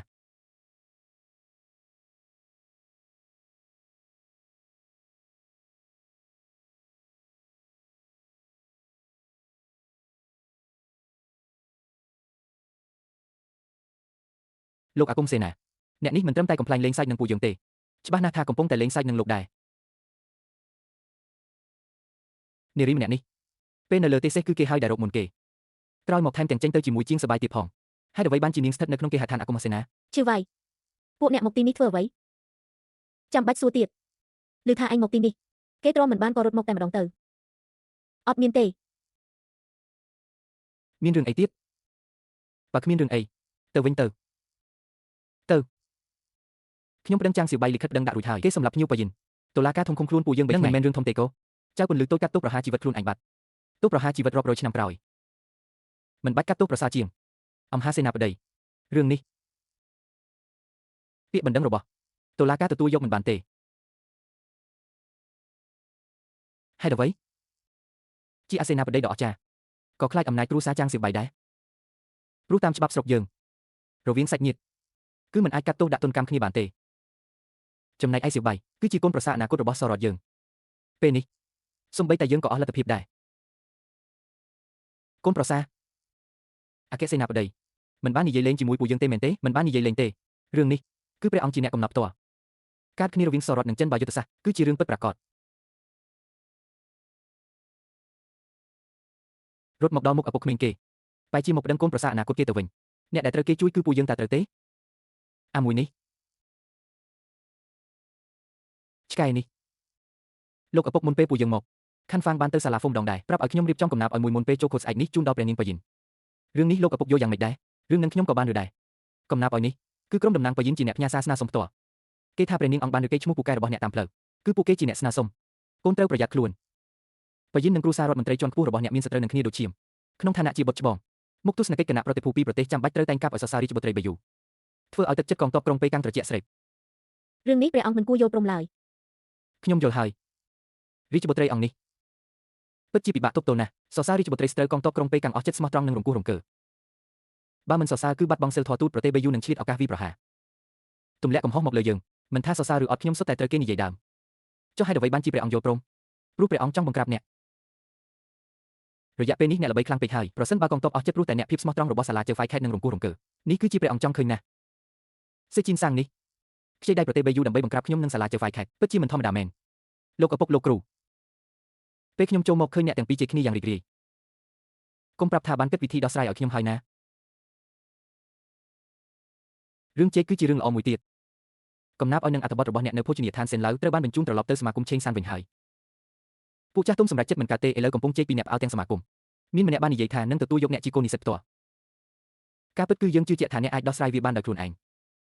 ប៉ុន្តែរាជបុត្រីបេយូនោះវាងវៃតាំងពីតូចយល់ដឹងទាំងអក្សរសាស្ត្រនិងរឿងនយោបាយថ្ងៃស្អែកចូលគព្រឹកឡើងបើអ្នកខុសបន្តិចបន្តួចអាចនឹងធ្លាក់ក្នុងក្តីនាងជាមិនខានលោកគ្រូមានប្រសាសន៍ត្រូវហើយខ្ញុំនឹងប្រយ័ត្នដោយវិធីនេះលោកគ្រូតើអាចរំខានលោកគ្រូមួយរឿងបានទេរឿងអ្វីនិយាយមកមិនអីទេលោកគ្រូតើលោកអាចបណ្ដេញចៅសេងចេញពីគ្រូបានទេអ្នកបញ្ជាពីក្រោយខ្នងនៅអគារឡានថឹងនឹងការបញ្ជូនមនុស្សមកលួចលាក់សម្លាប់របស់ចៅពីងធានខ្ញុំរកឃើញរឿងចាស់ទាំងពីរនេះរួចហើយអ្នកដែលនៅពីក្រោយរឿងទាំងពីរនេះគឺជាមនុស្សដូចគ្នាមនុស្សបែបនេះបើមិនបណ្ដេញចេញទេថ្ងៃក្រោយមកជាបង្កបណ្ដេញចេញបានប៉ុន្តែត្រូវតែមានភស្តុតាងគាត់តាមខ្ញុំយូរណាស់មកហើយបើដេញចេញដោយគ្មានហេតុផលធ្វើឲ្យគេគិតច្រើនអញ្ចឹងខ្ញុំនឹងទៅរកភស្តុតាងឲ្យតែមានភស្តុតាងគ្រប់គ្រាន់ខាងលោកគ្រូនឹងមិនលំអៀងដាក់គេឡើយម្រាមដៃណាក៏មានសាច់ដែរពួកយើងចង់ចេញទៅដើរលេងទេតោះចុះបងប្រុសທາງអញទៅណាចូលមកមិនឃើញសោះបងប្រុសທາງរវល់រឿងហាងស្រាមនុស្សទៅកាន់តែច្រើនគ្មានពេលទំនេរទេ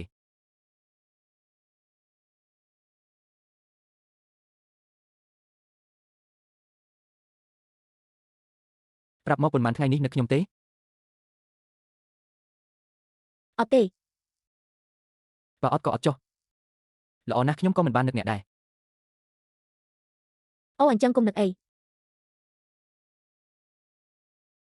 លេងសើចទេមួយថ្ងៃខ្ញុំនឹកអ្នកបន្តិចដែរតើរកនាទីហ្មងខ្ញុំដឹងរឿងរៀបការខ្ញុំមិនប្រញាប់ទេបែបនេះឥឡូវក៏ល្អដែរប៉ុន្តែខ្ញុំចង់ឃើញមុខអនាគតភរិយាខ្ញុំណាស់ថាស្អាតប៉ុណ្ណាចុះបើមិនស្អាតតើអ្នកខកចិត្តទេអាហោះ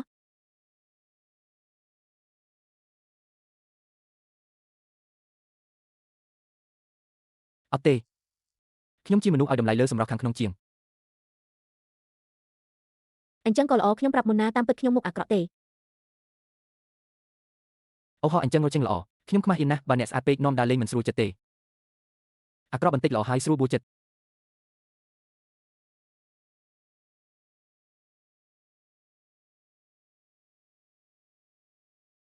ឃ្លាបពីស្បៃមុខសោះក៏ក្រអូបម្លេះលើក្រោយរកកន្លែងស្ងាត់ចាំយើងសាក់គ្នាមើលអាអូនតូចគួរឲ្យខ្លាញ់ណាស់ងប់ហើយឯងរបស់ខ្ញុំពូកែមែនក ញ្ញាជាមនុស្សថ្លង់តើអាចចាំបន្តិចបានទេមែនទេចាំពេលទំនេរមកញ៉ាំខុសទេមកមើលមុខឯងនាងឯងទៅ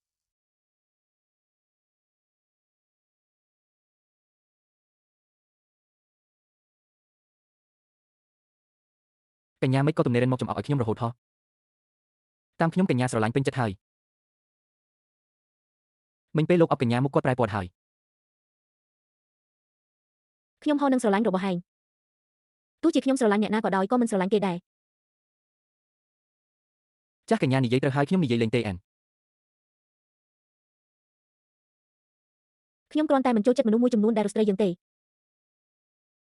អាមួយនេះក៏មានពេលខ្លាចដែរតើ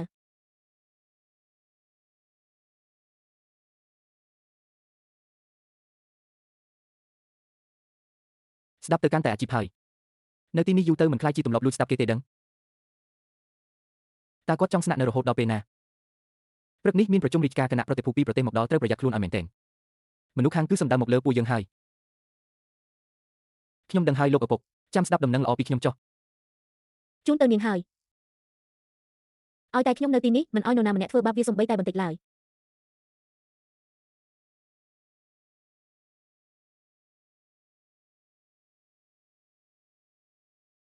ទៅស៊ើបទីកន្លែងស្នាក់នៅរបស់គណៈប្រតិភូទាំងពីរប្រទេសក្រោយចូលមកបាទចាស់តើលោកឪពុកលាក់បាំងរឿងអ្វីពីខ្ញុំទៀតប៉ុន្តែគណៈប្រតិភូទាំងពីរបានចូលដល់រាជធានីហើយមិនយូរប៉ុន្មាននឹងដឹងរឿងច្បាស់លោកគ្រូ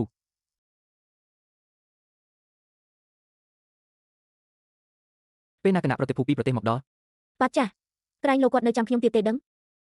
អូរៀបចំចូលគល់ព្រះមហាក្សត្រជាមួយគណៈប្រតិភូ រួចហើយប្តឹងខ្ញុំផ្ទាល់ចំពោះព្រះអង្គមិនក៏ចឹងលោកម្ចាស់ទូចខ្លាចហើយហ៎ខ្ញុំអាចសុំអង្វររឿងមួយបានទេយ៉ាងម៉េចដែរសុំកុំឲ្យខ្ញុំប្តឹងឯងមែនទេគឺខ្ញុំចង់សុំអង្វរលោករកប្តឹងខ្ញុំឲ្យលឿនមកទប់ចិត្តមិនបានយូរហើយឆ្នាំនេះពួកយើងទៅទាំងអស់គ្នា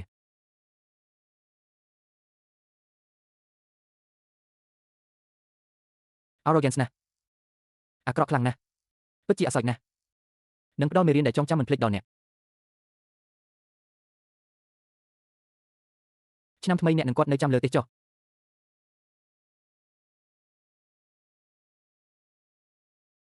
នាងតាមខ្ញុំត្រឹមជាស្រីបម្រើប៉ុណ្ណោះស្រីបម្រើចូលក្នុងរាជវាំងមិនបានទេរឿងចង់ស្ដាប់គឺស្ដាប់បានច្បាស់ណាស់រឿងមិនចង់ស្ដាប់គឺសំបីតែមួយម៉ាត់ក៏មិននឿដែរបាទតាមចិត្តចុះអូ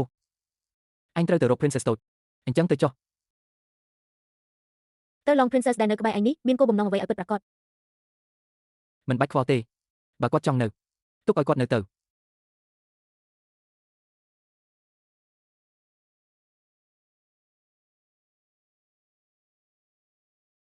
លោកឪពុកកូនប្រុសពូកែឮថាអញបានសម្លាប់អ្នកជំនាញវាម្នាក់នៅភោជនីយដ្ឋានសាយឆែនបាទ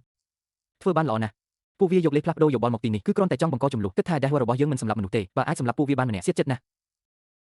គ្រាន់តែថ្ងៃនេះគណៈប្រតិភូប្រទេសតែបានសម្លាប់អ្នកជំនាញរបស់ពួកគេប្រកាសជាមិនព្រមឡើយប្រយ័ត្នប្រយែងខ្លួនបន្តិចពូថេងស្ងប់ចិត្តចុះខ្ញុំដឹងពីក្នុងចិត្តហើយ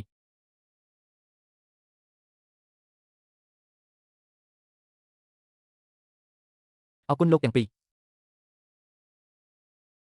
លោកមន្ត្រីទាំងពីរចូលមកនិយាយរកមុន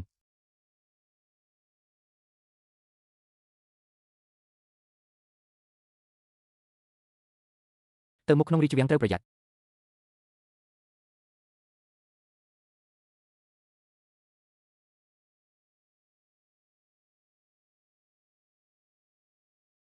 ពូថេងម្នាក់នោះជាអូគាត់ហេព្រះអង្គម្ចាស់ទី8ឆៃអូយិងឆុងព្រះអង្គម្ចាស់ទី8ជាឪពុករបស់ឈៀវថេងឃីវកាលពីអធិរាជមុននឹងស្នំសកម្មភាពទៀបកូនប្រុសច្បងជាឧត្តមសេនីយ៍ក្នុងកងទ័ពមានតំណែងខ្ពស់កូនប្រុសពៅឈៀវថេងឃីវថ្ងៃមិនធ្វើអីសោះខុសប្លែកពីបងប្រុសឆ្ងាយណាស់មិនអាចនិយាយបែបនេះទេឈៀវឃីងស៊ីវទោះគ្មានតំណែងតែជាប្រធានសហគមន៍ពាណិជ្ជកម្មទីក្រុងគេថាអក្សរសាស្ត្ររបស់គាត់ក៏ពូកែដែរជាមនុស្សពូកែប្រធានសហគមន៍ពាណិជ្ជកម្មទីក្រុងមើលទៅខ្ញុំមើលស្រាលឈៀវថេងស៊ីវនេះហើយ ព្រះចៅអធិរាជយាងមកដល់ Long Princess យាងមកដល់ ស្ត្រីដែលធ្វើពុតជាអត់និយាយធ្វើជាស្រីបម្រើពេញផ្លូវពេលនេះត្រូវចូលក្នុងព្រះរាជវាំងដោយឋានៈអ្វី Long Princess យាងមកដល់ គាត់ទើបតែបែកពីពួកយើងឥឡូវបែរជាឡើងរាជបល្ល័ង្កដោយឋានៈ Long Princess ស្បៃមុខបដូរឈុតនេះគឺបង្ហាញឲ្យពួកយើងទាំងពីរមើល ហេតុអ្វីបានជា Long Princess ពាក់ស្បៃមុខសុកបែបនេះពីមុនមិនដែលឃើញបែបនេះទេប៉ុន្មានថ្ងៃនេះខ្ញុំគ្រុនក្តៅមុខមិនស្រស់ទើបពាក់ស្បៃមុខគ្មានអ្វីផ្សេងទេ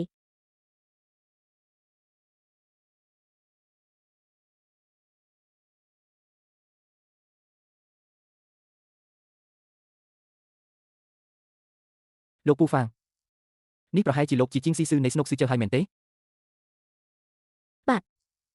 លោកស៊ីស៊ឺគឺល្បីខ្លាំងណាស់ថ្មីនេះទោះបីខ្ញុំនៅក្នុងវាំងក៏បានឬដែរ សំរុំល្អណាស់ ចាប់តាំងពីលោកស៊ីស៊ឺធ្វើជាបេសកជនទាំងពីរប្រទេសត្រូវខិតខំធ្វើឲ្យអស់ពីលទ្ធភាពកុំឲ្យបាត់បង់កិត្តិនាមយើងឡើយ បាទព្រះអង្គគុំចាស់ក្ត្រីមនុស្សពីរនាក់នេះពូកែនិយាយជាងអ្នកណាទាំងអស់ជាងសាវប៉ាវរឿងដែលខ្ញុំឲ្យរៀបចំការពីម្សិលមិញរួចរាល់ហើយឬនៅជាបន្តិចសិនទូបង្គំនៅមិនទាន់រួចរាល់ទេហេតុអ្វីព្រះរាជការទ្រង់ចង់ប្រឆាំងឬការងារត្រូវការបំផុសគំនិតទូបង្គំសំបីតែព្រះនាងបេយូក៏មិនទាន់បាននឹងសរសេរណាចាំទូបង្គំបានជួបមនុស្សគំនិតក៏នឹងកើតឡើងដោយឯកឯងមិនអីទេបើសិនជាអញ្ចឹងចាំខ្ញុំរងចាំមើលទីកន្លែងណាមួយជួបគ្រោះមហន្តរាយសូមស្នើសុំប្រាក់ជំនួយសង្គ្រោះការដោះដូរមន្ត្រីសម្រាប់ចិត្តនៅពេលក្រោយជាងសាវប៉ាវកុំឲ្យខុសពេលនាងនឹងបង្ករឿងទៀតហើយលោកពូហ្វាងមានរឿងអី ស្រាប់តែមានអារម្មណ៍ថាស្មាជីចាប់បន្តិចតើអាចរកនរណាម្នាក់មកម៉ាស្សាឲ្យខ្ញុំបានទេ ខាន់កុងទៅរកនារីក្នុងវាំងម្នាក់មកលោកពូមិនបាច់ទេ យកលោកស៊ីស៊ឺនេះឯងទៅឲ្យគេមកម៉ាស្សាឲ្យខ្ញុំឲ្យបានស្រួលខ្លួនបន្តិច លោកយាយវ៉ានាងមកសងសឹកផ្ទាល់ខ្លួនហើយ លោកស៊ីស៊ឺមកទីនេះមកម៉ាសាស្មាឲ្យខ្ញុំ ម៉ាសាស្មាច្បាស់ជាមកសងសឹកប្រកបមែន បរិសុទ្ធនិងស្ត្រីមានព្រំដែនខុសគ្នាមកម៉ាសាស្មាចំពោះមុខមន្ត្រីពេញរាជវាំងមិនសមរម្យទេដឹងព្រះករុណា ទូបង្គំ ព្រះនាងស្ត្រីកំវល់នឹងចង្អុលមុខណាស់ទៅជួយម៉ាសាឲ្យគាត់បន្តិចទៅ ព្រះអង្គ បិចកចង់ប្រឆាំងព្រះរាជចំការរបស់ព្រះអង្គខុសអង្គកំសាញ់ជាព្រះរាជបុត្រីដ៏ខ្ពង់ខ្ពស់ចាងសៀវប៉ាយអាចម៉ាសាស្មាឲ្យព្រះអង្គគំចាស់កត្រី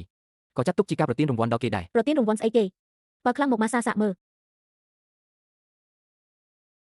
អូយ កំឡោះនេះចង់កាច់ស្មាតយើងឲ្យឈឺហើយនឹងបើមានលើកក្រោយទៀតយើងមិនលើកទោសឲ្យអញទេ កំឡោះនេះក្លាហានណាស់ម៉ាសាស្មាឲ្យព្រះអង្គគំចាស់កត្រីថែមទាំងហ៊ានប្រើកម្លាំងខ្លាំងម្ល៉េះ ចាងសៀវប៉ាយអញត្រូវម៉ាសាឲ្យល្អមក ព្រះអង្គ ឈឺណាស់ ខ្ញុំពេញចិត្តណាស់នាងម្ចាស់កត្រីនេះច្បាស់ជាសេងតេងហើយប្រាប់ឲ្យឯងចូលចិត្តធ្វើបាបយើងពីមុនមកឥឡូវដឹងរសជាតិវាបែបណាហើយមែនទេឲ្យខឹងងាប់ទៅ បន្ទាប់មកនិយាយពីគណៈប្រតិភូប្រទេសទាំងពីរពេលគណៈប្រតិភូដល់ទីហ្វាំងតុងនៃក្រសួងកិច្ចការបរទេសត្រូវនាំពួកគេដើរទស្សនកិច្ចតាមដងផ្លូវដើម្បីមើលភាពរីកចម្រើនរបស់ប្រទេសយើងរួចទៅផ្លូវផ្លែឈើឲ្យពួកគេបានឃើញពីបញ្ញវន្តរបស់ប្រទេសយើងចុងក្រោយឲ្យសួនឧទ្យានរាជវង្សបង្ហាញពីស្គរដ៏អស្ចារ្យរបស់ប្រទេសយើងរួចនាំទៅអគារយីពីនពួកគេមកទីនេះដើម្បីពាណិជ្ជកម្មព្រំដែនបើធ្វើជំនួយបានសម្រេចវាគ្រប់គ្រាន់ដើម្បីបំពេញរដ្ឋាភិបាលទូបង្គំយោធាអាចនាំគណៈប្រតិភូទៅទស្សនាកងទ័ពនៅបន្ទាយទ័ពលោកឧត្តមសេនីយ៍ចិនប៉េហោះកងទ័ពនៅទីនោះតាក់ទងនឹងការសម្ងាត់យោធាគួរតែបដូរមកជាការរៀបចំការសម្ដែងក្បាច់គុណវិញល្អជាងទីហ្វាំងតុងក៏ត្រាទុកទាំងអស់ចាងសៀវប៉ាយឯងជាទូតទទួលភ្ញៀវប្រទេសទាំងពីរត្រូវអមដំណើរទៅគ្រប់ទីកន្លែងទាំងអស់នេះការកុំធ្វេសប្រហែសជាដាច់ខាតបាទព្រះករុណាបាទព្រះករុណាប៉ុន្តែទូបង្គំជាព្រះករុណាព្រះអង្គទូបង្គំមានសំណុំពរមួយទូបង្គំចង់សរសេរកំណត់ឧទ្ទិសដល់យុទ្ធជនដែលបានពលីជីវិតក្នុងឧទ្ទិសដល់យុទ្ធជនពលីពេលដែលសរសេររួចរាល់ហើយទូបង្គំនឹងនាំគណៈប្រតិភូប្រទេសទាំងពីរឲ្យខាងភីគីខាងជើងមកអុជធូបជូនយុទ្ធជនតាហ្វាដែលបានស្លាប់ក្រោមស្នាដៃពួកគេព្រះអង្គគណៈប្រតិភូប្រទេសទាំងពីរមកទីនេះដើម្បីផ្លាស់ប្ដូរគ្នាតែមកដល់ហើយលើកសំណុំពរបែបនេះក្រែងលោធ្វើឲ្យភីគីមខាងទៀតមិនសប្បាយចិត្តអីមើលទៅអ្នកប្រហែលជាមនុស្សដែលលាក់ខ្លួននៅខាងជើងទំនប់ទងដែងតាហ្វាហើយដឹងព្រះអង្គសូមពិនិត្យមើលជននេះផងព្រះអង្គទូបង្គំស្រាប់តែគិតថាការដាក់ទោសពួកវាគឺជារឿងល្អគួរតែសាកល្បងមើលយុទ្ធជននៅពេលកាំងបានពលីជីវិតដើម្បីការពារទឹកដីតាហ្វារបស់យើងបើសិនជាអាចឲ្យគណៈប្រតិភូប្រទេសសត្រូវមកគោរពដោយផ្ទាល់វាអាចជួយសម្រាលទឹកចិត្តទ័ពតាហ្វារបស់យើងបានយុទ្ធជនទាំងនោះសុទ្ធតែស្លាប់ដើម្បីតាហ្វាឲ្យប្រទេសសត្រូវមកអុជធូបមួយសាយវាជ្រុលហួសហេតុពេកទេទូបង្គំទាំងឡាយគាំទ្រទឹកដីពេលកាំងអ្នកដែលបង្ករឿងគឺពួកគេអ្នកដែលឈ្លានពានគឺពួកគេយុទ្ធជនតាហ្វារបស់យើងពលីជីវិតដើម្បីការពារទឹកដីតើមិនគួរឲ្យពួកគេអុជធូបមួយសាយទេរឿងនេះជាការពិតណាស់គួរតែធ្វើប៉ុន្តែរឿងនេះក្រែងលោពិបាកធ្វើបន្តិចហើយតើអ្នកធ្វើម៉េចទើបអាចឲ្យប្រទេសសត្រូវព្រមមុខក្បាលចុះចាញ់បានទូបង្គំសុំធ្វើជាតាំងចិត្តធានាទូបង្គំមានវិធីធ្វើឲ្យពួកគេចូលមកអុជធូបដោយខ្លួនឯងបើធ្វើមិនបានទូបង្គំសុំលាលែងពីតំណែងទាំងអស់ហើយទទួលទោសទណ្ឌតាមច្បាប់ល្អក្នុងអ្នកមានទំនុកចិត្តបែបនេះអនុញ្ញាត